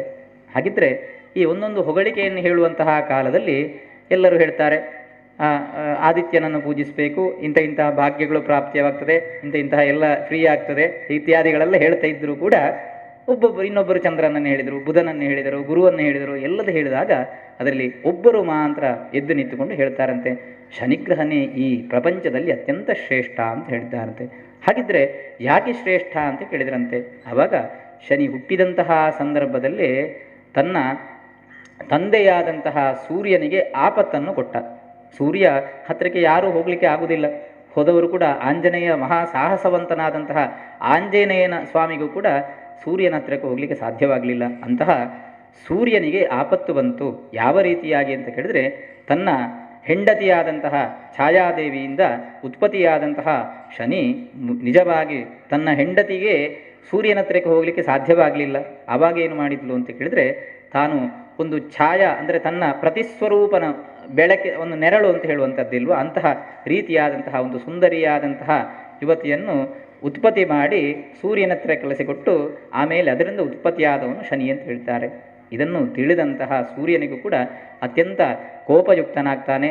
ಅದರಿಂದ ಶಾಪದಿಂದಾಗಿ ಯಮನಿಗೆ ಮೃತ್ಯುವನ್ನು ಕೊಂಡೊಯ್ಯುವಂತಹ ಕೆಲಸವನ್ನು ಕೂಡ ಪ್ರಾಪ್ತವಾಗುವಂತಹ ಆ ಶಾಪವು ಕೂಡ ಅವನಿಗೆ ಪ್ರಾಪ್ತವಾಗ್ತದೆ ಅಂತ ಹೇಳ್ತಾರೆ ಪುರಾಣ. ಅದಲ್ಲಿ ಈ ಶನಿಗೆ ತಾನು ಶಪಿಸ್ತಾನಂತೆ, ನೀನು ಇನ್ನೊಬ್ಬರಿಗೆ ತೊಂದರೆ ಕೊಡುವ ಗ್ರಹನೇ ಆಗಿರೋ ಅಂತ ಹೇಳಿ. ಆವಾಗ ಶನಿ ಹೇಳ್ತಾನೆ, ಮೊದಲು ತೊಂದರೆ ನನಗೇ ಕೊಡ್ತೇನೆ ಅಂತೇಳಿ. ಹಾಗೆ ತಂದೆಗೆ ಅಲ್ಲಿಯೇ ಕಷ್ಟ ಕಾಲಗಳು ಪ್ರಾಪ್ತವಾಗ್ತದೆ ಅಂತೇಳಿ. ಅಂತಹ ಆ ಶನಿ ಸೂರ್ಯನನ್ನೇ ಬಿಡಲಿಲ್ಲ. ಇನ್ನು ದೇವಗುರುವಾದಂತಹ ಗುರುವಿಗೂ ಕೂಡ ಶನಿಯ ಪ್ರಭಾವದಿಂದಾಗಿ ಏನು ಉರುವಾರು ಕಾವತ್ ಹೇಳಿರ ಸೌತೆಕಾಯಿಯನ್ನು ತನ್ನ ಶಿಷ್ಯ ಕೊಟ್ಟದಂತಹ ಸೌತೆಕಾಯಿಯನ್ನು ತೆಕ್ಕೊಂಡು ಹೋಗುವಂತಹ ಸಂದರ್ಭದಲ್ಲಿ ಅದುವೇ ಛೇದನ ಮಾಡಿದಂತಹ ಶಿರವಾಗಿ ರಕ್ತ ಉತ್ಪತ್ತಿಯಾಗುವಂತಹ ಸಂಭವ ಪ್ರಾಪ್ತವಾಗ್ತದಂತೆ. ಹಾಗೆ ಅವನನ್ನು ಕೂಡ ಶಿರಚ್ಛೇದನ ಮಾಡಿದಂತಹ ಕಳ್ಳ ಅಂತ ಹೇಳುವಂತಹ ರೀತಿಯಲ್ಲಿ ಅಪವಾದಗಳು ಕೂಡ ಗುರಿಗೆ ಪ್ರಾಪ್ತವಾಗ್ತದಂತೆ. ಇನ್ನು ಶಿವನಿಗೂ ಕೂಡ ತಾನು ಸೂಚಿಸಿದಂತೆ ನಿನಗೂ ಕೂಡ ನಾನು ನಿನ್ನ ಕೆಟ್ಟ ಸಂದರ್ಭವಾದಂತಹ ಕಾಲದಲ್ಲಿ ನಾನು ಬಂದು ನಿನಗೆ ಹಿಡಿತೇನೆ ಅಂತೇಳಿ. ಹಾಗೆ ಶಿವನಿಗೆ ಅವನನ್ನು ತಾನು ಕಾಣುವುದು ಬೇಡ ಅಂತ ಹೇಳಿ ಇರುವೆಯ ಸ್ವರೂಪದಲ್ಲಿ ಬಿದುರಿನ ಇದು ಕೋಲಿನ ರಂಧ್ರದ ಒಳಗೆ ಹೋಗಿ ಸೇರಿಕೊಳ್ಳುವಷ್ಟು ಹೆದರಿಕೆಯಿಂದ ಶಿವನಿಗೆ ಆಗ್ತದೆ. ಯಾಕೆಂತ ಹೇಳಿದ್ರೆ ಶಿವ ಅಂದರೆ ಅಘೋರವಾದಂತಹ ಸ್ವರೂಪ. ನಮ್ಮ ಹೆದರಿಕೆಯನ್ನೆಲ್ಲ ದೂರೀಕರಿಸುವಂತಹ ಶಿವನಿಗೂ ಕೂಡ ಆ ಶನಿಯ ಪ್ರಭಾವದಿಂದಾಗಿ ಕಷ್ಟಕಾಲ ಬಂತು ಅಂತ ಹೇಳ್ತಾನಂತೆ. ಇದನ್ನೆಲ್ಲ ಕೇಳಿದಂತಹ ವಿಕ್ರಮಾದಿತ್ಯನಿಗೆ ಆಗ್ತದಂತೆ, ಯಾಕೆ ಇಷ್ಟೊಂದು ಕಷ್ಟ ಕೊಡುವಂತಹ ಈ ಗ್ರಹವನ್ನು ಯಾಕೆ ನಾವೆಲ್ಲ ಪೂಜಿಸಬೇಕು? ಹಾಗಾಗಿ ಆ ಶನಿಯನ್ನು ಯಾರು ಪೂಜಿಸಬಾರದು, ಅವನಿಗೆ ಎಲ್ಲಿ ಕಂಡರೂ ಅಪಮಾನವನ್ನು ಮಾಡಬೇಕು ಅಂತ ಹೇಳುವಂತಹ ರೀತಿಯಲ್ಲಿ ಮಾತಾಡ್ತಾರಂತೆ. ಆ ಸಂದರ್ಭದಲ್ಲಿ ತನ್ನ ವಾಹನವಾದಂತಹ ಕಾಗೆ ಅವನ ವಾಹನ, ಆ ಕಾಗೆಯ ಮೇಲೆ ಸಂಚಾರ ಮಾಡಿಕೊಂಡು ಆ ವಿಕ್ರಮಾದಿತ್ಯನ ಪುರದತ್ತ ಬರ್ತಾನಂತೆ. ಈ ಮಾತುಗಳನ್ನೆಲ್ಲ ಕೇಳಿದಂತಹ ಶನಿಗೆ ಆಗ್ತದೆ, ಅಯ್ಯ ನೀನು ಇಷ್ಟೊಂದು ದೊಡ್ಡ ಒಳ್ಳೆ ಚಕ್ರವರ್ತಿ, ನಿನ್ನ ಈ ಎಲ್ಲ ರಾಜ್ಯದಲ್ಲಿ ಯಾವುದಕ್ಕೂ ಕೂಡ ಕೊರತೆಯಲ್ಲ, ಸುಭೀಕ್ಷವಾದಂತಹ ರಾಜ್ಯದಲ್ಲಿ ಒಳ್ಳೆಯ ರೀತಿಯಾದಂತಹ ಹೆಸರು ಗಳಿಸಿದಂತಹ ನೀನು ಒಂದು ಗ್ರಹವನ್ನೇ ದೂಷಿಸಿದ್ಯಲ್ವ, ಇದರಿಂದ ನಿನಗೆ ಪರಿಣಾಮ ಆಗ್ತದೆ. ಯಾವ ರೀತಿ ಪರಿಮಾಣ ಆಗ್ತದೆ? ನಿನ್ನ ಆ ಜಾತಕಾಭಾವದಲ್ಲಿ 7ನೇ ಮನೆಗೆ ಶನಿ ಯಾವಾಗ ಪ್ರವೇಶವಾಗ್ತದೋ ಆವಾಗ ನಿನಗೆ ಕಷ್ಟಕಾಲ ಪ್ರಾರಂಭವಾಗ್ತದೆ ಅಂತ ಹೇಳಿಕೊಂಡು ಅದೃಶ್ಯನಾಗ್ತದಂತೆ. ವಿಕ್ರಮಾದಿತ್ಯನಿಗೂ ಆಗ್ತದೆ, ತಾನು ಮಾಡಿದ್ದು ತಪ್ಪು, ಏನೋ ಗೃಹ ಸ್ಥಿತಿಯಲ್ಲಿ ಈ ಕಷ್ಟ ನಮಗೆ ಬಂದೊದಗಿತು, ಹಾಗಾಗಿ ಏನು ಮಾಡೋದು, ಬಂದದ ಹಾಗೆ ಎದುರಿಸುವ ಅಂತ ಹೇಳಿ ದೇವರನ್ನೇ ಸ್ಮರಣೆ ಮಾಡ್ತಾ ಇರ್ತಾನಂತೆ. ಹಾಗೆ ಅವನಿಗೂ ಕೂಡ ಕಾಲ ಪ್ರಾಪ್ತವಾಯಿತು. ಯಾವ ರೀತಿಯಾಗಿ ಅಂತ ಹೇಳಿದ್ರೆ, ಒಂದು ಕುದುರೆ ವ್ಯಾಪಾರಿಯ ಸ್ವರೂಪದಲ್ಲಿ ಆ ವಿಕ್ರಮಾದಿತ್ಯನಲ್ಲಿಗೆ ಶನಿ ಬರ್ತಾನಂತೆ. ಹಾಗೆ ಆ ಕುದುರೆಯನ್ನು ಕಂಡು ಅವನಿಗೂ ಕೂಡ ಅತ್ಯಂತ ಸಂತೋಷವಾಗ್ತದೆ. ರಾಜನಿಗೆ ಆವಾಗ ಸಂಪತ್ತು ಅಂದರೆ ಕುದುರೆ, ದನ ಇತ್ಯಾದಿಗಳೆಲ್ಲ ಸಂಪತ್ತು ಅಂತ ಹೇಳ್ತಾರೆ. ಅಂತಹ ಆ ಕುದುರೆಯನ್ನು ತಾನು ಪಡೆಯಬೇಕು ಅಂತ ಹೇಳಿ ಆ ಕುದುರೆಯನ್ನು ಎಷ್ಟು ಆಗ್ತದೆ ಎಂಥದ್ದೆಲ್ಲ ಕೇಳಿಕೊಂಡಾವಾಗ ಈ ಕುದುರೆಯಲ್ಲಿ ಒಮ್ಮೆ ಪ್ರಯಾಣ ಮಾಡಿ ಅಂತ ಹೇಳಿಕೊಂಡು ಆ ಕುದುರೆ ವ್ಯಾಪಾರಿ ಅವನನ್ನು ಹತ್ತಿಸಿಬಿಡ್ತಾನೆ. ಹಾಗೆ ಒಳ್ಳೆಯ ಕುದುರೆ ಸವಾರಿ ಮಾಡುವವನಾದರೂ ಕೂಡ ಆ ಕುದುರೆ ಅವನ ಕಣ್ಣು ತಪ್ಪಿಸಿ ತೆಕ್ಕೊಂಡು ಹೋಗ್ತದೆ. ಎಲ್ಲಿಯೇ ಕಾನನದತ್ತ. ಆ ಹೋಗುವಂತಹ ಸಂದರ್ಭದಲ್ಲಿ ಶನಿಯ ಪ್ರಭಾವ, ವಿಕ್ರಮಾದಿತ್ಯ ಅಂದರೆ ಅತ್ಯಂತ ಶ್ರೇಷ್ಠನಾದಂತಹ ಚಕ್ರವರ್ತಿ ಯಾವುದು, ಒಳ್ಳೆಯ ಜ್ಞಾನಿ ಯಾವುದು, ಅಂತಹ ಜ್ಞಾನಿಗೆ ಆ ಕುದುರೆಯನ್ನು ಏರಿದವಾಗ ಎಲ್ಲ ಜ್ಞಾನಗಳು ಕಳೆದು ಹೋಯ್ತಂತೆ. ತಾನು ಎಲ್ಲಿಗೆ ಹೋಗ್ತಿದ್ದೇನೆ, ಎಂತ ಆಗ್ತೇನೆ, ಶನಿಯ ಪ್ರಭಾವವೇ ಆಗುವುದು ಯಾವುದು, ಮತಿ ಎಲ್ಲ ಕೆಟ್ಟು ಹೋಗುವಂತಹ ರೀತಿಯಲ್ಲಿ ಆಗುವಂತಹದ್ದು ಶನಿಯ ಪ್ರಭಾವ. ಮಂದ ಅಂತ ಹೇಳ್ತಾರೆ. ಅಂತಹ ಆ ಮಂದಸ್ವರೂಪವಾಯಿತವನಿಗೆ. ಅಂತಹ ತನ್ನಲ್ಲಿರುವಂತಹ ಎಲ್ಲ ವಸ್ತುಗಳು ಕೂಡ ಕಳಚಿ ಹೋಯ್ತಂತೆ. ಹಾಗೆ ಅವನು ಕೇವಲ ಒಬ್ಬ ಸಾಮಾನ್ಯನಾದಂತಹ ವ್ಯಕ್ತಿ. ಮುಖದಲ್ಲಿರುವಂತಹ ಯಾವ ವರ್ಣಗಳಿದೆಯೋ, ಅಂದರೆ ಅವನಿಗೆ ರಾಜನಾಗಬೇಕಿದ್ರೆ ಆ ಮುಖದಲ್ಲಿ ಅವನಿಗೆ ರಾಜ ಗಂಭೀರತೆ ಬೇಕು, ಮುಖದಲ್ಲಿ ಒಂದು ಒಳ್ಳೆಯ ರೀತಿಯಾದಂತಹ ಕಳೆ ಅವನಿಗೆ ಬೇಕು, ಅದೆಲ್ಲ ಕಳೆಗುಂದಿ ಹೋಯ್ತಂತೆ. ಮುಖಗಳೇ ವಿಕಲ್ಪವಾಗಿ ಹೋಯಿತು ಅಂತ ಹೇಳ್ತಾರೆ. ಅಂತಹ ಆ ವಿಕಲ್ಪವಾಗಿ ಅವನು ಕಾನನದಲ್ಲಿ ಹೋಗಲಿಕ್ಕೆ ದಾರಿ ಇಲ್ಲದ ರೀತಿಯಲ್ಲಿ ನಡೀಲಿಕ್ಕೆ ಶುರು ಮಾಡಿದಂತೆ. ಹಾಗೆ ಹೇಗೋ ಒಂದು ಪುರವನ್ನು ಸೇರಿಕೊಂಡ. ಆ ಪುರದಲ್ಲಿ ಒಂದು ಕಟ್ಟೆಯ ಅಲ್ಲಿ ಕೂತುಕೊಂಡು ಯೋಚನೆ ಮಾಡ್ತಿದ್ದಂತೆ. ಎಂಥ ಯೋಚನೆ ಅಂತ ಹೇಳಿ ಅವನಿಗೆ ಯೋಚನೆ ಮಾಡಲಿಕ್ಕೂ ಆಗುವುದಿಲ್ಲ. ಮತಿಯೇ ಏನು ಅಂತ ಹೇಳುವುದನ್ನು ಕೂಡ ಮರೆತು ಹೋದಂತಹ ಸ್ಥಿತಿ ಅವನಿಗೆ ಪ್ರಾಪ್ತವಾಯಿತು. ಅಲ್ಲಿಯೇ ಒಬ್ಬ ವ್ಯಾಪಾರಿ, ಚಿನ್ನದ ವ್ಯಾಪಾರ ಮಾಡುವಂತಹ ಒಬ್ಬ ವ್ಯಾಪಾರಿ ಇರ್ತಾನೆ. ಅವನಿಗೆ ಇವನನ್ನು ಆ ಕಟ್ಟೆಯಲ್ಲಿ ಕೂತಂತಹ ಅವನನ್ನು ಯಾವ ಸಂದರ್ಭದಲ್ಲಿ ಅವನು ಕಟ್ಟೆಯಲ್ಲಿ ಕೂತನೋ ಅಂದಿನಿಂದ ಅವನಿಗೆ ಒಳ್ಳೆ ವ್ಯಾಪಾರ ಆಗಲಿಕ್ಕೆ ಶುರುವಾಯಿತಂತೆ. ಇದು ಏನು ಇಷ್ಟು ದಿವಸ ನನಗೆ ವ್ಯಾಪಾರ ಇಲ್ಲದಂತಹ ಇವತ್ತು ವ್ಯಾಪಾರ ಆಯಿತು ಅಂತ ನೋಡಿದರೆ, ಆ ಕಟ್ಟೆಯಲ್ಲಿ ಬೆಳಗಿನಿಂದ ಒಬ್ಬ ಕೂತುಕೊಂಡಿದ್ದಾನೆ. ಹೋಗಿ ಅವನನ್ನು ವಿಚಾರಣೆ ಏನು ಮಾಡಲಿಲ್ಲ, ಕರ್ಕೊಂಡು ಬಂದಂತೆ ತನ್ನ ಮನೆಗೆ ಬಂದು ಅವನಿಗೆ ಬೇಕಾದ ಉಪಚಾರಗಳನ್ನೆಲ್ಲ ಮಾಡಿ ಅವನಿಗೆ ಮಲಗಲಿಕ್ಕೆ ಕೂಡ ಅವನ ಮನೆಯಲ್ಲೇ ಒಂದು ಕೋಣೆಯನ್ನು ಕೂಡ ಕೊಟ್ಟಂತೆ. ಹಾಗೆ ತನ್ನಲ್ಲಿರುವಂತಹ ಮುತ್ತಿನ ಸರವನ್ನು ಆ ಯಾವ ನಿರ್ಜೀವವಾದಂತಹ ಹಂಸದ ಒಂದು ಪ್ರತೀಕ ಇತ್ತು ಅದರ ಮೇಲೆ ಹಾಕಿ ಹಾಗೆ ತಾನನ್ನು ಮಲ್ಕೊಳ್ಬೇಕು ಅಂತ ಹೇಳಿ ತನ್ನ ಆಭರಣಗಳನ್ನೆಲ್ಲ ಅಲ್ಲಿ ಇಟ್ಟು ತಾನು ಮಲ್ಕೊಂಡಂತೆ. ಮಲ್ಕೊಂಡು ಸ್ವಲ್ಪ ಹೊತ್ತಾಗಿ ಆವಾಗ ಆ ವ್ಯಾಪಾರಿಯ ಮಗಳು ಆಲೋಲಿಕ ಅಂತ ಹೇಳ್ತಾರೆ, ಅಂತಹ ಆ ಹುಡುಗಿ ಬಂದುಕೊಂಡು ಇವನನ್ನು ನೋಡಿದರು. ಇವನನ್ನು ನೋಡುವಾಗ ಇವನ ಮುಖದಲ್ಲಿ ಒಳ್ಳೆಯ ಪುನಃ ಕಳೆಗುಂದಿದರೂ ಕೂಡ ಇವನಲ್ಲಿ ಅವಳಿಗೆ ಆಕರ್ಷಣೆ ಆಯಿತು. ಇದು ಏನೋ ಒಬ್ಬ ವಿಶಿಷ್ಟವಾದಂತಹ ವ್ಯಕ್ತಿ, ತನ್ನ ತಂದೆಗೆ ಒಳ್ಳೆಯ ವ್ಯಾಪಾರ ಇತ್ಯಾದಿಗಳೆಲ್ಲ ಆಗಿದೆ, ಹಾಗಾಗಿ ಹೇಗಾದರೂ ಮಾಡಿ ಇವನನ್ನೇ ಮದುವೆ ಆಗಬೇಕು, ಮದುವೆ ಆದರೆ ಸಂಪತ್ತು ತಮಗೆಲ್ಲ ಬೇಕಾದ ರೀತಿಯಲ್ಲಿ ಬರ್ತದಲ್ವೋ ಅಂತ ಹೇಳಿ ಅವಳು ಕೂಡ ಆಲೋಚನೆ ಮಾಡಿ ಅವನನ್ನು ಎಬ್ಬಿಸಬೇಕು ಅಂತ ಹೇಳಿ ಆಲೋಚನೆ ಮಾಡಿದರೆ ಒಳ್ಳೆ ಗಾಢ ನಿದ್ರೆಯಲ್ಲಿದ್ದ. ಯಾಕೆ ಅಂತ ಕೇಳಿದ್ರೆ ಆ ಕುದುರೆಯನ್ನು ಸವಾರಿ ಇತ್ಯಾದಿಗಳೆಲ್ಲ ಮಾಡಿದ್ದರಿಂದಾಗಿ ಅವನಿಗೂ ಕೂಡ ಶರೀರ ಎಲ್ಲ ಸುಸ್ತಾಗಿ ಹೋಗಿತ್ತು. ಹಾಗೆ ಮಲಗಿದಂತಹ ಅವನನ್ನು ಇವತ್ತು ಎಬ್ಬಿಸುವುದು ಬೇಡ, ಆದರೆ ಒಂದು ಪ್ರತೀಕ ಅವನ ಸರಗಳು ಇದೆ, ಹಾಗಾಗಿ ಆ ಸರದ ಹತ್ತಿರ ತನ್ನ ಸರವನ್ನು ತಾನು ಇಡುತ್ತೇನೆ ಅಂತ ಹೇಳಿ ಆ ಮುತ್ತಿನ ಸರವನ್ನು ಅಲ್ಲಿ ಇಟ್ಟುಕೊಂಡು ಅವಳು ತನ್ನ ಕೋಣೆಗೆ ಹೋದ್ಲಂತೆ. ಹಾಗೆ ಇನ್ನು ಬೆಳಗಿನ ಹೊತ್ತಿನಲ್ಲಿ ಅವನನ್ನು ಎಬ್ಬಿಸುವ ಅಂತ ಹೇಳಿ ಅವನಿಗೂ ವಿಕ್ರಮಾದಿತ್ಯನಿಗೂ ಪ್ರಾತಃ ಕಾಲದಲ್ಲಿ ಎಚ್ಚರಿಕೆ ಆಯಿತು. ಎಚ್ಚರಿಕೆಯಾಗಿ ನೋಡ್ತಾನೆ, ಎದುರುಗಡೆ ಹಂಸದ ಇದರಲ್ಲಿ ತನ್ನ ಸರವಿದೆ, ಅದನ್ನು ತೆಕ್ಕೊಳ್ಳುವ ಅಂತ ಹೋಗುವಾಗ ಆ ಆಲೋಲಿಕೆ ಹಾಕಿದಂತಹ ಸರವನ್ನು ಹಂಸ ಯಾವ ನಿರ್ಜೀವವಾದಂತಹ ಹಂಸದ ಪ್ರತೀಕವಿದೆಯೋ ಅದು ನುಂಗ್ಲಿಕ್ಕೆ ಶುರುವಾಯಿತಂತೆ. ಇವನಿಗಾಯಿತು, ಇದೇನು ಹೀಗೆ ಆಗ್ತಾ ಇದೆ, ಎಲ್ಲ ನನ್ನ ಗ್ರಹಚಾರದ ಫಲ ಇರಬಹುದು ಅಂತ ಹೇಳಿ ಆಲೋಚನೆ ಮಾಡಿದೆ. ಆಲೋಲಿಕೆಯು ಬಂದರು, ಇವನ ಹತ್ರ ಎಲ್ಲ ಪ್ರಸ್ತಾಪವನ್ನು ಹೇಳಿದರು, ತನ್ನನ್ನು ನಾನು ಮದುವೆ ಆಗಬೇಕು ಎಲ್ಲ ಹೇಳಿದಾಗ ಅವನು ಅದಕ್ಕೆ ಯಾವುದಕ್ಕೂ ಕೂಡ ಉತ್ತರವನ್ನು ಕೊಡಲಿಲ್ಲಂತೆ. ಯಾಕೆ ಅಂತ ಕೇಳಿದ್ರೆ ಅವನಲ್ಲಿ ಯಾವ ರೀತಿಯಾದಂತಹ ಒಂದು ಪ್ರಜ್ಞೆಗಳು ಇರಲಿಲ್ಲ, ತಾನು ಏನು ಅಂತ ಹೇಳೋದನ್ನು ಅವನಿಗೆ ಗೊತ್ತಿರಲಿಲ್ಲ. ಆದರೂ ಕೂಡ ಈ ಆಲೋಲಿಕೆಗೆ ಆಯಿತು, ಇಷ್ಟೊಂದು ಗರ್ವ ಇರುವಂತಹ ಇವನನ್ನು ಯಾಕೆ ತಾನು ಇಷ್ಟು ಪುನಃ ಇದು ಮಾಡ್ತೇನೆ ಅಂತ ಹೇಳಿ ತನ್ನ ಸರವನ್ನು ತೆಕ್ಕೊಂಡು ಹೋಗುವ ಅಂತ ನೋಡಿದರೆ ಅಲ್ಲಿ ಸರ ಇಲ್ಲ. ಹಾಗೆ ನೋಡಿದಂತಹ ಅವಳು ಈ ಸರವನ್ನು ತಾನು ಇವನೇ ತೆಕ್ಕೊಂಡಿರ್ಬೋದು, ಬೇರೆ ಯಾರು ಬರಲಿಕ್ಕೆ ಇದಿಲ್ಲ ಅಂತಹ ಈ ಸರವನ್ನು ಇವ ತೆಕ್ಕೊಂಡಿದ್ದೆ, ಇವ ಕೇವಲ ಒಳ್ಳೆಯ ಜನ ಅಂತೇಳಿ ನಾವು ಗ್ರಹಿಸಿದರೂ ಕೂಡ ಕೇವಲ ಕಳ್ಳ ಅಂತ ಕಾಣುತ್ತದೆ ಅಂತ ಹೇಳಿ ತನ್ನ ತಂದೆ ಹತ್ತಿರ ಹೋಗಿ ಎಲ್ಲ ವಿಚಾರವನ್ನು ಹೇಳ್ತಾರಂತೆ. ಅವನಾದರೂ ಆಗ್ತದೆ, ಆ ಸರ ಒಳ್ಳೆ ಸರವನ್ನು ಕೂಡ ತಾನು ಒಳೆಯಲ್ಲಿಟ್ಟಿದ್ದಾನೆ, ಇನ್ನು ಮದುವೆ ಆಗುವಂತ ಹೇಳಿದರೆ ಮದುವೆ ಆಗುವುದಿಲ್ಲ, ಹಾಗಾಗಿ ಇವನನ್ನು ತೆಕ್ಕೊಂಡೋಗಿ ರಾಜನ ಹತ್ರ ಕೊಡುವ, ಇವನಿಗೆ ಕಠಿಣವಾದಂತಹ ಶಿಕ್ಷೆ ಆಗಲಿ ಅಂತ ಹೇಳಿ ಆ ರಾಜ್ಯದ ರಾಜನ ಹತ್ರ ಕಳಿಸಿಬಿಡ್ತಾನಂತೆ. ಇವನೊಬ್ಬ ದರೋಡೆಕೋರ ಅಂತ ಕಾಣ್ತದೆ, ನನ್ನಲ್ಲಿರುವಂತಹ ಸಂಪತ್ತನ್ನು ಕೂಡ ಇವ ಕದ್ದಿದ್ದಾನೆ ಅಂತ ಹೇಳಿ ಎಲ್ಲ ವಿಚಾರವನ್ನು ಹೇಳಿದಂತಹ ರಾಜನಿಗೆ ಆಗ್ತದೆ, ಏನು ವಿಚಾರಣೆ ಮಾಡಲಿಲ್ಲ, ಇವನನ್ನು ಕೈಕಾಲನ್ನು ಕಡಿದು ನಮ್ಮ ರಾಜ್ಯದಿಂದ ಆಚೆ ಕಳಿಸಿ ಅಂತ ಹೇಳಿ ಆದೇಶವನ್ನು ಕೊಡ್ತಾರಂತೆ. ಹಾಗೆ ಕೈಕಾಲನ್ನು ಕಡಿಲಿಕ್ಕೆ ಅಂತ ಹೇಳಿ ಭಟರೆಲ್ಲ ಕರ್ಕೊಂಡು ಹೋಗ್ತಾರೆ. ಇವನ ರೋಧನೆ ಕಷ್ಟವನ್ನೆಲ್ಲ ನೋಡಿದಂತಹ ಅವರು ಕೈಕಾಲು ಬೆರಳುಗಳನ್ನೆಲ್ಲ ಸ್ವಲ್ಪ ಕಡಿದು ಅವನನ್ನು ಗಡಿಯಿಂದ ಆಚೆ ಕಳಿಸಿಬಿಡ್ತಾರಂತೆ. ಅಲ್ಲಿ ಆದರೂ ಹೇಗೋ ಅಲ್ಲಿ ಜೀವನವನ್ನು ಹತ್ತಿರ ಇರುವವರ ಹತ್ತಿರೆಲ್ಲ ಬೇಡಿಯೋ ತಿಂದುಕೊಂಡು ಏನೋ ಜೀವನ ಮಾಡ್ತಾ ಇರ್ತಾನೆ. ಒಂದು ದಿವಸ ತನ್ನ ಪುರದ ಅಂದರೆ ವಿಕ್ರಮಾದಿತ್ಯನ ಯಾವ ರಾಜ್ಯ ಇದೆಯೋ ಆ ರಾಜ್ಯದಲ್ಲಿ ಹುಟ್ಟಿ ಬೆಳೆದಂತಹ ಒಂದು ಸ್ತ್ರೀ ಆ ಮಾರ್ಗವಾಗಿ ನಡೆದು ಬಿಡ್ತಾ ಇರ್ತಾಳಂತೆ. ಅವಳಿಗೆ ಗುರುತ ಸಿಗ್ತದೆ, ಇವನು ತಮ್ಮ ದೇಶದ ರಾಜ, ಇವನಿಗೆ ಯಾವ ಈ ಸ್ಥಿತಿ ಬಂದಿದೆ ಅಂತ ಹೇಳಿ ಆಲೋಚನೆ ಮಾಡಿಕೊಂಡು ಅವನನ್ನು ಏನು ವಿಚಾರಣೆ ಮಾಡಿದರೆ ಉತ್ತರವನ್ನು ಹೇಳುವುದಿಲ್ಲ. ಹಾಗೆ ಅವಳ ಮನೆಗೆ ಕರ್ಕೊಂಡು ಬರ್ತಾನಂತೆ. ಅವಳಿಗಾದರೂ ಈ ಗಾಣಕ್ಕೆ ಎತ್ತು ಕಟ್ಟಿ ಎಣ್ಣೆಯನ್ನು ಉತ್ಪತ್ತಿ ಮಾಡುವಂತಹ ಕೆಲಸ, ಅಂತಹ ಆ ಕೆಲಸದಲ್ಲಿ ಅವನು ಒಂದೆರಡು ದಿವಸ ಊಟ ಅನ್ನಂತೆ. ತನ್ನನ್ನು ಈ ರಾಜ್ಯದಲ್ಲಿ ಎಲ್ಲಿ ಇಟ್ಕೊಳ್ಳಬಾರದು ಅಂತ ಹೇಳಿ ಗಡೀಪಾರು ಮಾಡಿದ್ದಾರೆ, ತನಗೆ ಏನಾದರೂ ಒಂದು ಕೆಲಸ ಕೊಡಬೇಕು, ಸುಮ್ಮನೆ ಊಟ ಮಾಡೋದಿಲ್ಲ ಅಂತ ಹೇಳಿದಾಗ ಆ ಎತ್ತಿನ ಗಾಣಕ್ಕೆ ಎತ್ತುಗಳು ಸುತ್ತು ಬರುವಾಗ ಅದಕ್ಕೆ ಪದ್ಯಗಳು ಹೇಳಬೇಕಂತೆ. ನಮಗೆ ಹಾಗೆ ಬೇಸಾಯ ಇತ್ಯಾದಿಗಳೆಲ್ಲ ಮಾಡುವಾಗ ಪದ್ಯವನ್ನು ಹೇಳಿದರೆ ಹಾಗೆ ಹೇಳುವಂತಹ ಕ್ರಮ, ತಮ್ಮ ಸುಸ್ತು ಗೊತ್ತಾಗುವುದಿಲ್ಲ, ಆ ಕೆಲಸಗಳು ಬೇಗ ಆಗ್ತದೆ. ಅಂತಹ ಪದ್ಯವನ್ನು ಹೇಳ್ತಾ ಇದ್ದಾನಂತೆ. ಆ ಪದ್ಯವನ್ನು ಹೇಳುವಂತಹ ಸಂದರ್ಭದಲ್ಲಿ ಅಲ್ಲಿರುವಂತಹ ದೀಪಗಳೆಲ್ಲ ತನ್ನಷ್ಟಕ್ಕೆ ಉರಿಲಿಗೆ ಶುರುವಾಗ್ತದೆ. ದೀಪಕ ರಾಗ ಅಂತ ಹೇಳುವಂತಹ ರಾಗವನ್ನು ಹಾಡ್ತಾ ಇದ್ದಂತೆ. ಹಾಗಾಗಿ ಆ ದೀಪಗಳೆಲ್ಲ ಉರಿಯುತ್ತದೆ.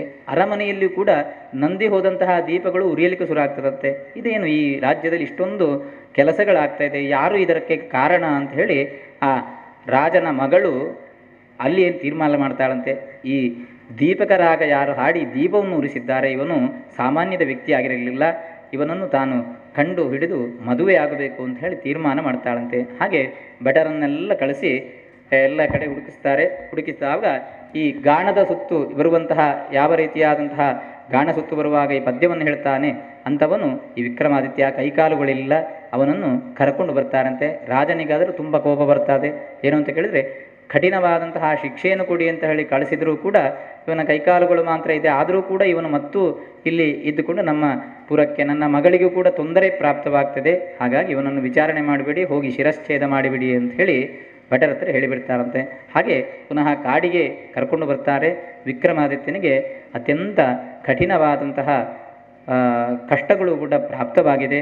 ಆವಾಗಲೇ ಆಲೋಚನೆ ಮಾಡ್ತಾನಂತೆ, ಈ ಶನಿಯ ಪ್ರಭಾವದಿಂದ ನನಗೆ ಇಷ್ಟೊಂದು ಕಷ್ಟಗಳು ಪ್ರಾಪ್ತವಾಗಿದೆ, ನಾನು ಮಾಡಿದ್ದು ಸಣ್ಣ ಒಂದು ತಪ್ಪು ಯಾವುದಂದರೆ ಅಪವಾದ ಮಾಡಿದೆ, ಅಂತಹ ಅಪವಾದದಿಂದಾಗಿ ಇಷ್ಟೊಂದು ಕಷ್ಟಗಳು ಪ್ರಾಪ್ತವಾಯಿತು. ಹಾಗಾಗಿ ಶನಿ ಗ್ರಹದ ಯಾವ ರೀತಿಯಾದಂತಹ ಸಾರ್ಧಸಪ್ತ ಕಾಲದಲ್ಲಿ ನಮಗೆಲ್ಲ ಮೊದಲು ಬರುವಂಥದ್ದು ಅಪವಾದಗಳು ಅಂತೆ. ಅಂತಹ ಆ ಅಪವಾದವನ್ನೆಲ್ಲ ದೂರೀಕರಿಸಿ ನನ್ನನ್ನು ಏನಾದರೂ ಒಂದು ರೀತಿಯಾಗಿ ಕಾಪಾಡು ಅಂತ ಹೇಳಿ ಶನಿ ಮಹಾರಾಜನಲ್ಲಿ ಬೇಡ್ತಾರಂತೆ. ಹಾಗೆ ಅವನ 7.5 ವರ್ಷಗಳು ಆಗ ಕಳೆದು ಹೋಗ್ತದಂತೆ. ಶನಿ ಪ್ರತ್ಯಕ್ಷನಾಗ್ತಾನೆ.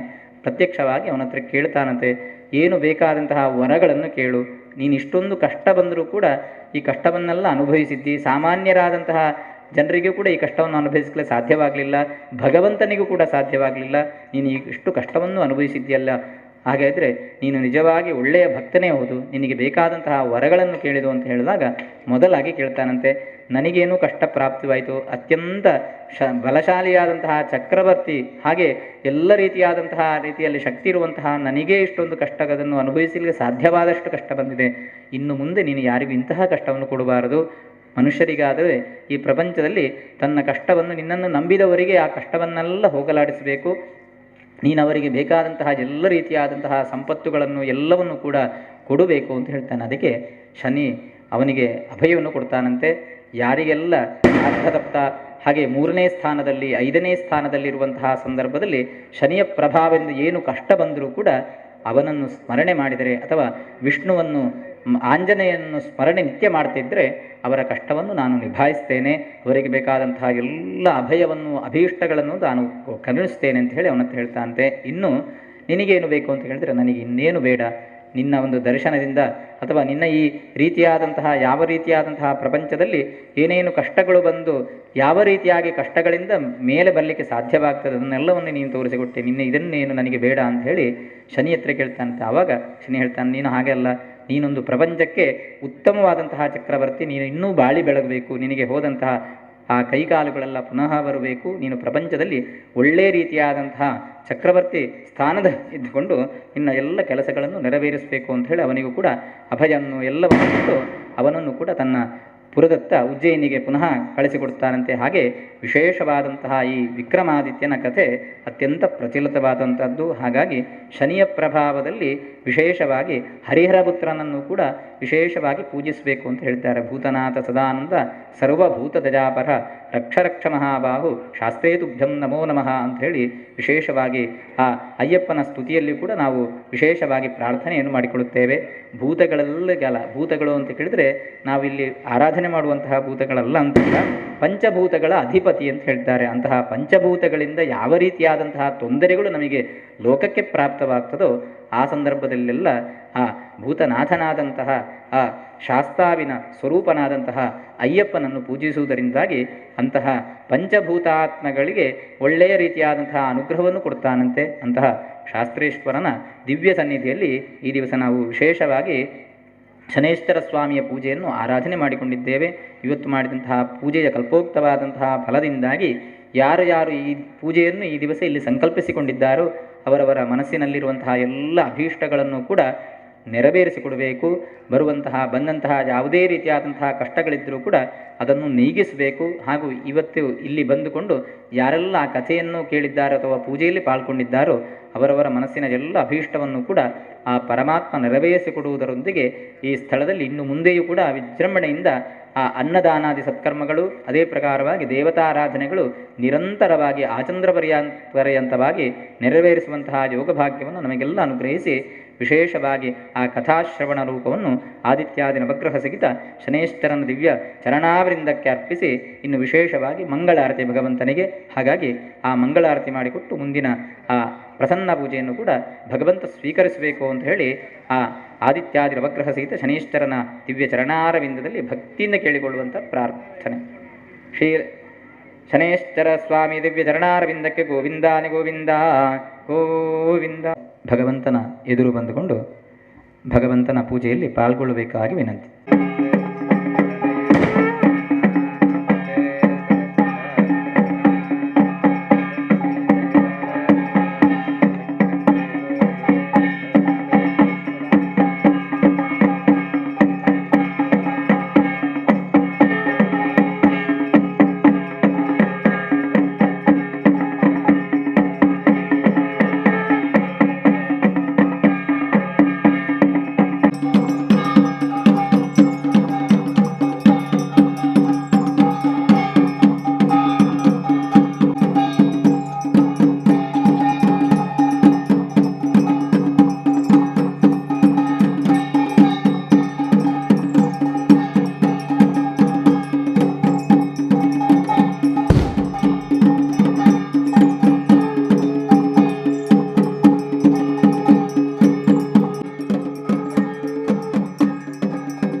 वेदोत्तकर्पूरमङ्गलनीराजनं सकलाराधने ब्रह्मणस्पद आनशृण्वन्नो दिविश्वराय नमः। ॐ सन्नो देवी सवित्रज आपो भवन्तु संवत्सरसूर्याः संवादो वाक्करपापस्कृताः इमं जमप्रस्तराजस्वा प्रसक्यसाहिने श्रवणाद ब्रह्मदे समेकामाङ्कामकामाजनक्यं श्रवणाद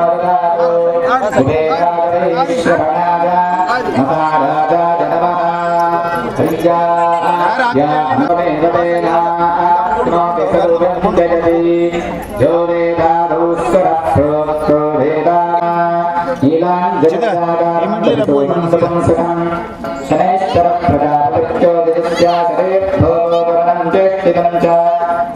ಹಾಗೆ ಹೋಗಬಾರದು ಅಂತ ಹೇಳಿದ್ದಾರೆ. ಅದಕ್ಕಾಗಿ ಫಲ ಮಂತ್ರಾಕ್ಷತೆಯನ್ನೆಲ್ಲ ಇಟ್ಟುಕೊಂಡು ಅವರಲ್ಲಿ ಪ್ರಾರ್ಥನೆ ಮಾಡಿಕೊಳ್ಳುವಂತಹದ್ದು. ವಿಶೇಷವಾಗಿ ಆ ಹರಿಹರ ಪುತ್ರನ ಪ್ರೀತ್ಯರ್ಥವಾಗಿ ವಿಶೇಷವಾಗಿ ಎಲ್ಲ ಭಕ್ತರ ಗ್ರಹ ನಕ್ಷತ್ರ ದೋಷಗಳಿಂದ ಬರುವಂತಹ ಯಾವ ರೀತಿಯಾದಂತಹ ಕಷ್ಟಗಳಿದೆಯೋ ಅದೆಲ್ಲವನ್ನು ಕೂಡ ದೂರೀಕರಿಸಬೇಕು ಅಂತೇಳಿ. ಹಾಗಾಗಿ ವಿಶೇಷವಾಗಿ ಶನೇಶ್ವರನ ಪ್ರೀತ್ಯರ್ಥವಾಗಿ ಶನಿ ಕಲ್ಪೋಕ್ತವಾದಂತಹ ಪೂಜೆಯನ್ನು ಈ ದಿವಸ ನಾವಿಲ್ಲಿ ಮಾಡಿಕೊಂಡಿದ್ದೇವೆ.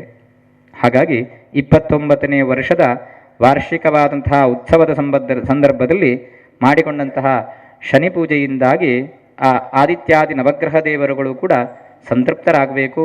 ಶನಿದೇವರು ಕೂಡ ಅತ್ಯಂತ ರೀತಿಯಲ್ಲಿ ಯಾವುದೇ ರೀತಿಯಾದಂತಹ 12 ರಾಶಿಗಳಲ್ಲಿ 3ನೇ ಸ್ಥಾನದಲ್ಲಿದ್ದಾವಾಗ ಬಂಧು ಬಳಗದವರೊಂದಿಗೆ ಯಾವುದಾದ್ರೂ ರೀತಿಯಾದಂತಹ ಕಲಹಗಳು ಬರಲಿಕ್ಕೆ ಸಾಧ್ಯ ಉಂಟು ಅಂತ ಹೇಳಿ. ಕಲಹ ಅಂತ ಹೇಳುವಂತಹದ್ದು ಮನುಷ್ಯನಿಗೆ ಸಹಜವಾಗಿ ಬರುವಂತಹದ್ದು. ಆದರೆ ಆ ಕಲಹದಿಂದ ದೂರೀಕರಿಸುವುದಕ್ಕೋಸ್ಕರವಾಗಿ ಭಗವಂತನ ಪ್ರಚೋದನೆ ಪ್ರೇರಣೆ ಅತ್ಯಗತ್ಯ. ಅಂತಹ ಕಲಹಗಳಿಂದಾಗಿ ಎಲ್ಲ ರೀತಿಯಾದಂತಹ ಕಷ್ಟಗಳು ನಮಗೆ ಉತ್ಪತ್ತಿಯಾಗ್ತದೆ. ಯಾಕೆ ಅಂತ ಕೇಳಿದರೆ ಈ ಕಲಿಯುಗದಲ್ಲಿ ರಾಕ್ಷಸರು ಎಲ್ಲಿದ್ದಾರೆ ಅಂತ ಕೇಳಿದರೆ ನಮ್ಮ ಶರೀರದೊಳಗೆ ಇದ್ದಾರೆ ಅಂತ ಹೇಳಿ ನಮಗೆ ಹೇಳಬಹುದು. ಯಾಕೆ ಅಂತ ಕೇಳಿದರೆ ಕಾಮ, ಕ್ರೋಧ, ಮದ, ಮತ್ಸರ, ಲೋಭ ಅಂತ ಹೇಳುವಂತಹದ್ದು ನಮ್ಮ ಶರೀರದಲ್ಲಿರುವಂತಹ ರಾಕ್ಷಸಗಳು ಅಂತ ಹೇಳ್ತಾರೆ. ಅದು ಬಂದಾವಾಗ ನಮ್ಮಲ್ಲಿ ಒಳ್ಳೆಯ ಸ್ವಭಾವಗಳು, ಸಾತ್ವಿಕವಾದಂತಹ ಗುಣಗಳು ನಮ್ಮಲ್ಲಿ ಇರುವುದಿಲ್ಲ. ಹಾಗೆಯೇ ಆವಾಗ ಯಾವುದಾಗ್ತದೆ ಅಂತ ಹೇಳಿದರೆ ರಾಜಸವಾದಂತಹ ತಾಮಸವಾದಂತಹ ಗುಣಗಳಿಂದಾಗಿ ನಾವು ಮಾಡುವಂತಹ ಯಾವುದೇ ಕಾರ್ಯದಲ್ಲೂ ಕೂಡ ನಮಗೆ ಬುದ್ಧಿ ಪ್ರಚೋದನೆ ಕೊಡುವುದಿಲ್ಲ. ಆವಾಗ ನಮಗೆ ಕಷ್ಟಗಳು ಸುಮ್ಮನೆ ಇದ್ದರೂ ಕೂಡ ಬಂದುಕೊಂಡು ನಮ್ಮ ಮೈಗೆ ಬಂದು ಬೀಳ್ತದೆ. ಅಂತಹ ರೀತಿಯಾದಂತಹ ಕಷ್ಟವನ್ನು ದೂರೀಕರಿಸುವುದಕ್ಕೋಸ್ಕರವಾಗಿ 3ನೇ ಸ್ಥಾನದಲ್ಲಿರುವಂತಹ ಅಥವಾ ಮಿಥುನ ರಾಶಿ ಯಾವುದೇ ಇದರಿಂದ 3ನೇ ಮನೆಯಲ್ಲಿರುವಂತಹ ಶನಿ ಇದ್ದರೆ ಅಂತಹ ಕಲಹಗಳು ಬರಲಿಕ್ಕೆ ಸಾಧ್ಯತೆ ಉಂಟು ಅಂತ. ಇನ್ನು ಪಂಚಮ ಸ್ಥಾನದಲ್ಲಿ ಶನಿ ಇದ್ದಾವಾಗ ನಮಗೆ ವಿದ್ಯಾ ಪ್ರದಾಯಕನು ಕೂಡ ಪಂಚಮ ಸ್ಥಾನದಿಂದ ಚಿಂತನೆ ಮಾಡುವಂತಹದ್ದು. ಅಂತಹ ಪಂಚಮ ಸ್ಥಾನದಲ್ಲಿ ನಮಗೆ ಶನಿಯ ಪ್ರಭಾವ ಇದ್ದರೆ ಕಲಿಯುವಂತಹ ಮಕ್ಕಳಿಗೆ ಕಲಿಯುವುದು ಬೇಡ, ಸುಮ್ಮನೆ ನಿದ್ದೆ ಮಾಡುವ ಅಂತ ಹೇಳಿ ಕಂಡು ಹೋಗ್ತದಂತೆ. ಇನ್ನು ನಮಗೆ ಯಾವ ರೀತಿಯಾದಂತಹ ಬುದ್ಧಿ ಪ್ರಚೋದನೆಯಾಗಿ ನಮಗೆ ಸಂತತಿ ಲಭಿಸಬೇಕು, ಆ ಸಂತತಿಗಳು ಕೂಡ ಪ್ರಾಪ್ತವಾಗದಿರುತ್ತದಂತೆ. ಇನ್ನು ಉದ್ಯೋಗದಲ್ಲಿರುವವರಿಗೆ ಬೇರೆ ಬೇರೆ ರೀತಿಯಾದಂತಹ ಅಪವಾದನೆಗಳು, ನಿಂದನೆಗಳು ಇತ್ಯಾದಿಗಳು ಕೂಡ ಬರಲಿಕ್ಕೆ ಸಾಧ್ಯವಾಗ್ತದೆ. ಹಾಗೆ 7ನೇ ಸ್ಥಾನದಲ್ಲಿ ಶನಿಯು ಚಲನವನ್ನು ಕೊಡುವಂತಹ ಸಂದರ್ಭದಲ್ಲಿ ಎಲ್ಲ ವಿಧವಾದಂತಹ ಕಷ್ಟಗಳನ್ನು ಅವನು ಕೊಡ್ತಾನೆ ಅಂತ ಹೇಳ್ತಿ ಸೂಚಿಸ್ತಾನೆ ಅಂತ ಹೇಳಿ ನಮಗೆ ಜ್ಯೋತಿಷ್ಯ ಶಾಸ್ತ್ರದಲ್ಲಿ ಕೂಡ ತಿಳಿಸ್ತಾರೆ. ಆ ಸಂದರ್ಭದಲ್ಲಿ ನಮ್ಮ ಕೈಗಾಲು ಗಂಟೆಗಳಿಗೆ ನೋವುಗಳನ್ನು ಕೊಡುವಂತಹದ್ದು, ಅವನಿಗೆ ಓಡಾಡುವಂಥವನಿಗೆ ಮಲಗುವಂತಹ ಪ್ರಸಂಗಗಳು ಪ್ರಾಪ್ತವಾಗುವಂತಹದ್ದು. ಇನ್ನು ಉದ್ಯೋಗ ವ್ಯವಹಾರ ಕ್ಷೇತ್ರದಲ್ಲೆಲ್ಲ ಕುಂಠಿತವಾದಂತಹ ಬೆಳವಣಿಗೆಗಳು, ಹಾಗೆ ಅಪವಾದಗಳು, ಹಾಗೆ ನಿಂದನೆಗಳು ಇದನ್ನೆಲ್ಲ ಅನುಭವಿಸುವಂತಹ ಪ್ರಸಂಗಗಳು ಬರಲಿಕ್ಕೆ ಸಾಧ್ಯತೆ ಉಂಟು ಹೇಳೋದಕ್ಕೋಸ್ಕರವಾಗಿ ಶನಿಯನ್ನು ಕಲಿಯುಗದಲ್ಲಿ ಹೆಚ್ಚಿನ ರೀತಿಯಲ್ಲಿ ಆರಾಧನೆ ಮಾಡಬೇಕು ಅಂತ ಹೇಳಿದ್ದಾರೆ. ಹಾಗಿದ್ದರೆ ಶನಿಯನ್ನು ಆರಾಧನೆ ಮಾಡಿದರೆ ಏನು ನಮಗೆ ಕೊಡ್ತಾನೆ ಅಂತ ಕೇಳಿದರೆ ಆ ಕಾಲವನ್ನು ಕಲಿಯುವಂತಹ ಸಂದರ್ಭದಲ್ಲಿ ಅಥವಾ 7 ಯಾವ ಕಾಲವಿದೆಯೋ ಅಥವಾ ಯಾವ ಇದರಲ್ಲಿ ಅವನು ಸಂಚರಿಸ್ತಾನೋ ಅದನ್ನು ಕಳೆದು ಹೋಗುವಾಗ ಅವನು ನಮಗೆ ಶುಭವನ್ನೇ ಕಳುಹಿಸ್ತಾನಂತೆ. ಅದಕ್ಕಾಗಿ ಅವನಿಗೆ ಶನೇಶ್ವರ ಅಂತ ಹೇಳಿದ್ದಾರೆ. ಅವನು ಈಶ್ವರನ ಸ್ವರೂಪ ಅಂತ ಹೇಳಿ. ಈಶ್ವರ ಅಂತ ಕೇಳಿದರೆ ಮಂಗಳಕರನಾದಂಥವನು. ಅವನು ತಾನು ವಿಷವನ್ನು ಕುಡಿದು ಲೋಕಕ್ಕೆ ಮಂಗಳವನ್ನು ಕೊಟ್ಟವನು ಶಿವ ಅಂತ ಹೇಳಿದ್ದಾರೆ. ಅಂತಹ ಶಿವನ ಅಂಶವನ್ನು ಹೊಂದಿದಂಥವನು ಹೌದು, ವಿಷ್ಣುವಿನ ಅಂಶವನ್ನು ಹೊಂದಿದಂಥವನು ಹೌದು. ಹಾಗಾಗಿ ವಿಷ್ಣು ನಮ್ಮನ್ನೆಲ್ಲ ಸಲಹುವನು. ಅಂತಹ ಆ ಮಹಾವಿಷ್ಣು ನಮ್ಮನ್ನು ಎಲ್ಲ ರೀತಿಯಾಗಿ ಸಲಹಬೇಕು. ಏನೇನು ಕಷ್ಟಗಳು ಬಂದಾಗೂ ಕೂಡ ಆ ಕಷ್ಟಗಳಿಂದ ದೂರೀಕರಿಸಿ ನಮ್ಮ ಎಲ್ಲ ಕಾರ್ಯಗಳಲ್ಲಿಯೂ ಕೂಡ ವಿಜಯವನ್ನು ಕೊಡಬೇಕು. ಇನ್ನು ವಿಶೇಷವಾಗಿ ಈ ಸ್ಥಳದಿಂದ ಕಲಿಯುಗದ ಅತ್ಯಂತ ಮಹತ್ತರವಾದಂತಹ ಅನುಗ್ರಹವನ್ನು ಕೊಡುವವನು ಎಲ್ಲ ರೀತಿಯಾದಂತಹ ಕಾಮ, ಕ್ರೋಧ, ಮದ, ಮತ್ಸರ, ಲೋಭ ಇದನ್ನೆಲ್ಲ ಬಿಟ್ಟು ತನಗೆ ಯಾವುದೂ ಬೇಡ, ಅತ್ಯಂತ ಶಾಂತತೆಯ ಸ್ವಭಾವದ ಶಾಂತಮೂರ್ತಿಯಾದಂತಹ ಅಯ್ಯಪ್ಪನ ಭಕ್ತಿಯಿಂದ ಇಲ್ಲಿ ವ್ರತಾಚರಣೆ ಮಾಡಿ ವಿಶೇಷವಾಗಿ ಅಯ್ಯಪ್ಪನ ದಿವ್ಯ ಸನ್ನಿಧಿಗೂ ಕೂಡ ಹೋಗುವಂತಹ ಅಯ್ಯಪ್ಪ ವ್ರತಧಾರಿಗಳು ಕೂಡ ಇವತ್ತಿನ ಪೂಜೆಯಲ್ಲಿ ವಿಶೇಷವಾಗಿ ಭಾಗಿಯಾಗಿದ್ದಾರೆ. ಅವರ ಎಲ್ಲ ರೀತಿಯಾದಂತಹ ಸಹಕಾರವನ್ನು ಕೂಡ ಇಲ್ಲಿ ಅನುಗ್ರಹ ಕೊಟ್ಟಿದ್ದಾರೆ. ಅವರಿಗೂ ಕೂಡ ಆ ಪರಮಾತ್ಮ ಒಳ್ಳೆಯ ಅನುಗ್ರಹವನ್ನು ಕೊಡಬೇಕು. ಯಾಕೆ ಅಂತ ಕೇಳಿದರೆ, ನಮ್ಮಲ್ಲಿ ನಿತ್ಯ ಜೀವನದಲ್ಲಿ ನಾವು ಎಷ್ಟೋ ರೀತಿಯಾದಂತಹ ಪಾಪಗಳನ್ನು ಗೊತ್ತಿದ್ದೋ ಗೊತ್ತಿಲ್ಲದೋ ಮಾಡಿ ಹೋಗ್ತೇವೆ. ಅಂತಹ ಪಾಪವನ್ನು ದೂರೀಕರಿಸುವುದಕ್ಕೋಸ್ಕರವಾಗಿ ನಮ್ಮ ಹಾದಿ ಕಠಿಣ ಮಾರ್ಗದಲ್ಲಿ ನಡೆದು ಆ ಪರಮಾತ್ಮನನ್ನು ಕಂಡಾವಾಗ ಆ ಪಾಪಗಳೆಲ್ಲವೂ ಕೂಡ ದೂರೀಕರಿಸ್ತದೆ ಅಂತ ಹೇಳಿ ನಮ್ಮ ನಂಬಿಕೆ. ಅಂತಹ ಆ ನಂಬಿಕೊಂಡು ಆ ವ್ರತಾಚರಣೆಯನ್ನು ಮಾಡಿ ಆ ಭಗವಂತನಲ್ಲಿ ಹೋಗಿ ವಿಶೇಷವಾಗಿ ಭಗವಂತನ ಅನುಗ್ರಹವನ್ನು ಕೂಡ ನಾವು ಪಡೀಲಿದ್ದೇವೆ. ಯಾಕೆಂತ ಕೇಳಿದರೆ, ಎಲ್ಲರಿಗೂ ಕೂಡ ಭಗವಂತನಲ್ಲಿಗೆ ಹೋಗುವಂತಹ ಅವಕಾಶಗಳು ಸಿಗುವುದಿಲ್ಲ. ಸಿಕ್ಕಿದರೂ ಕೂಡ ನಮ್ಮಿಂದ ಹೋಗಲಿಕ್ಕೆ ಸಾಧ್ಯವಾಗುವುದಿಲ್ಲ. ಹಾಗಾಗಿ ಭಗವಂತನಲ್ಲಿ ಹೋಗಬೇಕಿದ್ದರೂ ಕೂಡ ಭಗವಂತನ ಅನುಗ್ರಹ ಖಂಡಿತವಾಗಿ ಬೇಕು. ಅಂತಹ ಒಳ್ಳೆಯ ಅನುಗ್ರಹವು ಕೂಡ ಅವರ ಪಾಲಿಗೆ ಅನುಗ್ರಹಿಸಬೇಕು. ಹಾಗೂ ಇವತ್ತಿನ ಅನ್ನದಾನವನ್ನು ವಿಶೇಷವಾಗಿ ಅವರೆಲ್ಲ ಹಾಗೆ ಎಲ್ಲರೂ ಭಕ್ತರೆಲ್ಲ ಸೇರಿ ವಿಶೇಷವಾಗಿ ಮಾಡ್ತಾ ಇದ್ದಾರೆ. ಯಾರ್ಯಾರು ಅನ್ನದಾನದಲ್ಲಿ ಪಾಲ್ಗೊಂಡಿದ್ದಾರೋ ಅವರವರ ಜೀವನದಲ್ಲಿ ಅವರಿಗೆ ನಿತ್ಯ ಜೀವನಕ್ಕೆ ಬೇಕಾದಂತಹ ಯಾವುದೇ ರೀತಿಯಾದಂತಹ ಉದ್ಯೋಗದಲ್ಲಿ ಆಗಿರ್ಬೋದು, ವ್ಯವಹಾರದಲ್ಲಿ ಆಗಿರ್ಬೋದು, ಯಾವುದೇ ರೀತಿಯಾದಂತಹ ಅನ್ನಕ್ಕೆ ಯಾವುದೇ ರೀತಿಯಾದಂತಹ ಕೊರತೆಗಳು ಅವರ ಜೀವನದಲ್ಲಿ ಮನೆಯಲ್ಲಿ ಬರಬಾರದು. ಹಾಗೆ ವಿಶೇಷವಾಗಿ ಈ ದಿವಸ ಯಾರ್ಯಾರು ಪೂಜೆಯಲ್ಲಿ ಪಾಲ್ಗೊಂಡಿದ್ದಾರೋ, ಪೂಜೆಗೆ ಯಾರ್ಯಾರು ಪೂಜೆಯನ್ನು ಸಂಕಲ್ಪ ಮಾಡಿಕೊಂಡಿದ್ದಾರೋ ಅವರಿಗೂ ಕೂಡ ಅವರವರ ಯಾವ ರೀತಿಯಾದಂತಹ ಕಷ್ಟಗಳಿದೆಯೋ ಆ ಕಷ್ಟವನ್ನೆಲ್ಲ ಆ ಶನೇಶ್ವರ ಸ್ವಾಮಿ ನೀಗಿಸಬೇಕು. ಅಯ್ಯಪ್ಪ ಸ್ವಾಮಿಯ ಪೂರ್ಣಾನುಗ್ರಹದಿಂದಾಗಿ ಆ ಕರ್ತ ಕಾರಯಿತಾಶ್ಚೈವ ಪ್ರೇರಕಶ್ಚಾನುಮೋದಕ ಸುಕೃತಂ ದುಷ್ಕೃತಂ ಚೇವ ಚತ್ವಾರ ಸಮಭಾಗಿನಃ ಅಂತ ಹೇಳ್ತಾರೆ. ಕೇವಲ ಒಬ್ಬರಿಗೆ ಮಾತ್ರ ಫಲವನ್ನು ಭಗವಂತ ಕೊಡುವಂಥದ್ದಲ್ಲ. ಇಲ್ಲಿ ಮಳೆ ಬಂದರೆ ಈಗ ಬೇರೆ ಬೇರೆ ಕಡೆ ಹಾಗೆ ಬರ್ತದೆ, ಆದರೆ ಒಂದು ಕಡೆಗೆ ಮಳೆ ಬಂದರೆ ಸುತ್ತು ವಟಾರಕ್ಕೆ ಬರುವಂಥದ್ದು. ಹಾಗಿರುವಂತಹ ಫಲವನ್ನು ಭಗವಂತ ಅನುಗ್ರಹಿಸಬೇಕು.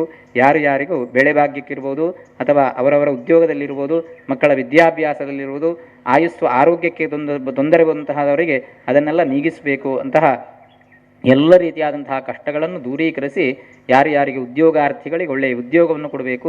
ಯಾರಿಗೆ ಮಂಗಳಾದಿ ಸೌಭಾಗ್ಯಗಳು ಪ್ರಾಪ್ತವಾಗಬೇಕು ಅವರಿಗೆ ಕಾಲಕಾಲಕ್ಕೆ ಸನ್ಮಂಗಳತೆಯನ್ನು ಅನುಗ್ರಹಿಸಬೇಕು. ಹಾಗೂ ಸಂತತಿ ಆಕಾಂಕ್ಷಿಗಳಿಗೆ ಉತ್ತಮವಾದಂತಹ ಸತ್ಸಂತತಿಯನ್ನು ಕಾಲಕಾಲಕ್ಕೆ ಒದಗಿಸಿಕೊಡಬೇಕು. ಅದೇ ಪ್ರಕಾರವಾಗಿ ಕೊಟ್ಟಂತಹ ಪೂಜೆಯಲ್ಲಿ ಮಾಡಿದಂತಹ ದ್ರವ್ಯದಲ್ಲಿ ತನ್ನಂತಹ ವಸ್ತುಗಳಲ್ಲಿ ಮಾನುಷ್ಯ ಸುಲಭವಾದಂತಹ ಯಾವುದೇ ಲೋಪದೋಷ ಇದ್ದರೂ ಕೂಡ ಅದೆಲ್ಲವನ್ನು ಕೂಡ ಮನ್ನಿಸಿ ಇವತ್ತಿನ ಪೂಜೆಯ ಕಲ್ಪೋಕ್ತವಾದಂತಹ ಫಲವನ್ನು ಎಲ್ಲ ಭಕ್ತರಿಗೂ ಕೂಡ ಅನುಗ್ರಹಿಸುವುದರೊಂದಿಗೆ ಮುಂದಿನ ದಿನಗಳಲ್ಲಿ ಕೂಡ, ಮುಂದಿನ ವರ್ಷಗಳಲ್ಲಿ ಕೂಡ ಈ ವಾರ್ಷಿಕೋತ್ಸವವನ್ನು ಇನ್ನೂ ವಿಜೃಂಭಣೆಯಿಂದ ಮಾಡುವಂತಹ ಎಲ್ಲ ಯೋಗಭಾಗ್ಯವನ್ನು, ಅದಕ್ಕೆ ಬೇಕಾದಂತಹ ಎಲ್ಲ ಮನ ಧನ ಸಹಾಯಗಳನ್ನು ಕೂಡ ಭಕ್ತರಿಗೆ ಒದಗಿಸುವಂತಹ, ಭಕ್ತರು ಕೊಡುವಂತಹ ಯೋಗಭಾಗ್ಯವನ್ನು ಕೂಡ ಪರಮಾತ್ಮ ನಮಗೆಲ್ಲರಿಗೂ ಕೂಡ ಅನುಗ್ರಹಿಸುವುದರೊಂದಿಗೆ ಮಾಡಿದಂತಹ ಪೂಜೆಯಿಂದಾಗಿ ನಮಗೂ ಕೂಡ ಒಳ್ಳೆಯದಾಗಿದೆ, ಈ ಸ್ಥಳಕ್ಕೂ ಕೂಡ ಈ ಪರಿಸರಕ್ಕೂ ಕೂಡ ಒಳ್ಳೆಯದಾಗಿದೆ ಅಂತ ಹೇಳುವಂತಹ ವಾಕ್ಯವನ್ನು ಆ ಪರಮಾತ್ಮ ನುಡಿಸಿ ಎಲ್ಲರಿಗೂ ಕೂಡ ಆಯುರಾರೋಗ್ಯ ಸೌಭಾಗ್ಯವನ್ನೇ ಅನುಗ್ರಹಿಸಬೇಕು ಅಂತ ಹೇಳಿ ಪ್ರಸನ್ನ ಕಾಲದಲ್ಲಿ, ಪೂಜಾ ಪ್ರಸನ್ನ ಕಾಲದಲ್ಲಿ ಭಗವಂತ ಅತ್ಯಂತ ಸಂತುಷ್ಟನಾಗಿರ್ತಾನಂತೆ. ಆ ಸಂದರ್ಭದಲ್ಲಿ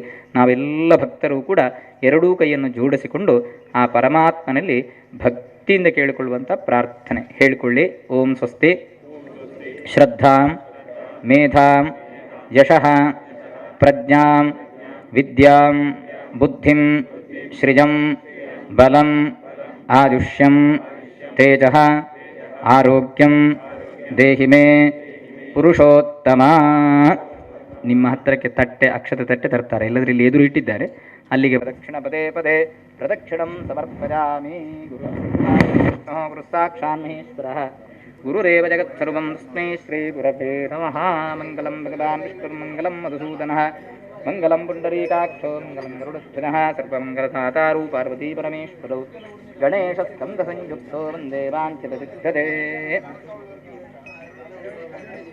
पूजां करिष्ये ध्यायामि ध्यानं समर्पयामि वाक्यं समर्पयामि नित्यं समर्पयामि आभरणं समर्पयामि स्नानं समर्पयामि वस्त्रं समर्पयामि उपवीतं समर्पयामि. ಭಕ್ತಾದಿಗಳು ಇಲ್ಲಿ ಆದಷ್ಟು ಬೇಗ ಈಗ ಕೌಂಟರ್ನಿಂದ ರಸೀದಿಯನ್ನು ಪಡೆದುಕೊಳ್ಳಬೇಕು, ಪ್ರಸಾದವನ್ನು ಸ್ವೀಕರಿಸಬೇಕಾಗಿ ತಮ್ಮಲ್ಲಿಗೆ ಒಂದು ಪುಣ್ಯ ಕಾರ್ಯಗಳಲ್ಲಿ ಪಾಲ್ಗೊಂಡು ಶ್ರೀ ಅಯ್ಯಪ್ಪ ಸ್ವಾಮಿ ಶನೀಶ್ವರ ದೇವರ ಕೃಪೆಗೆ ಪಾತ್ರರಾಗಬೇಕಾಗಿ ತಮ್ಮಲ್ಲಿ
ಹೇಗಿರ್ಬೋದು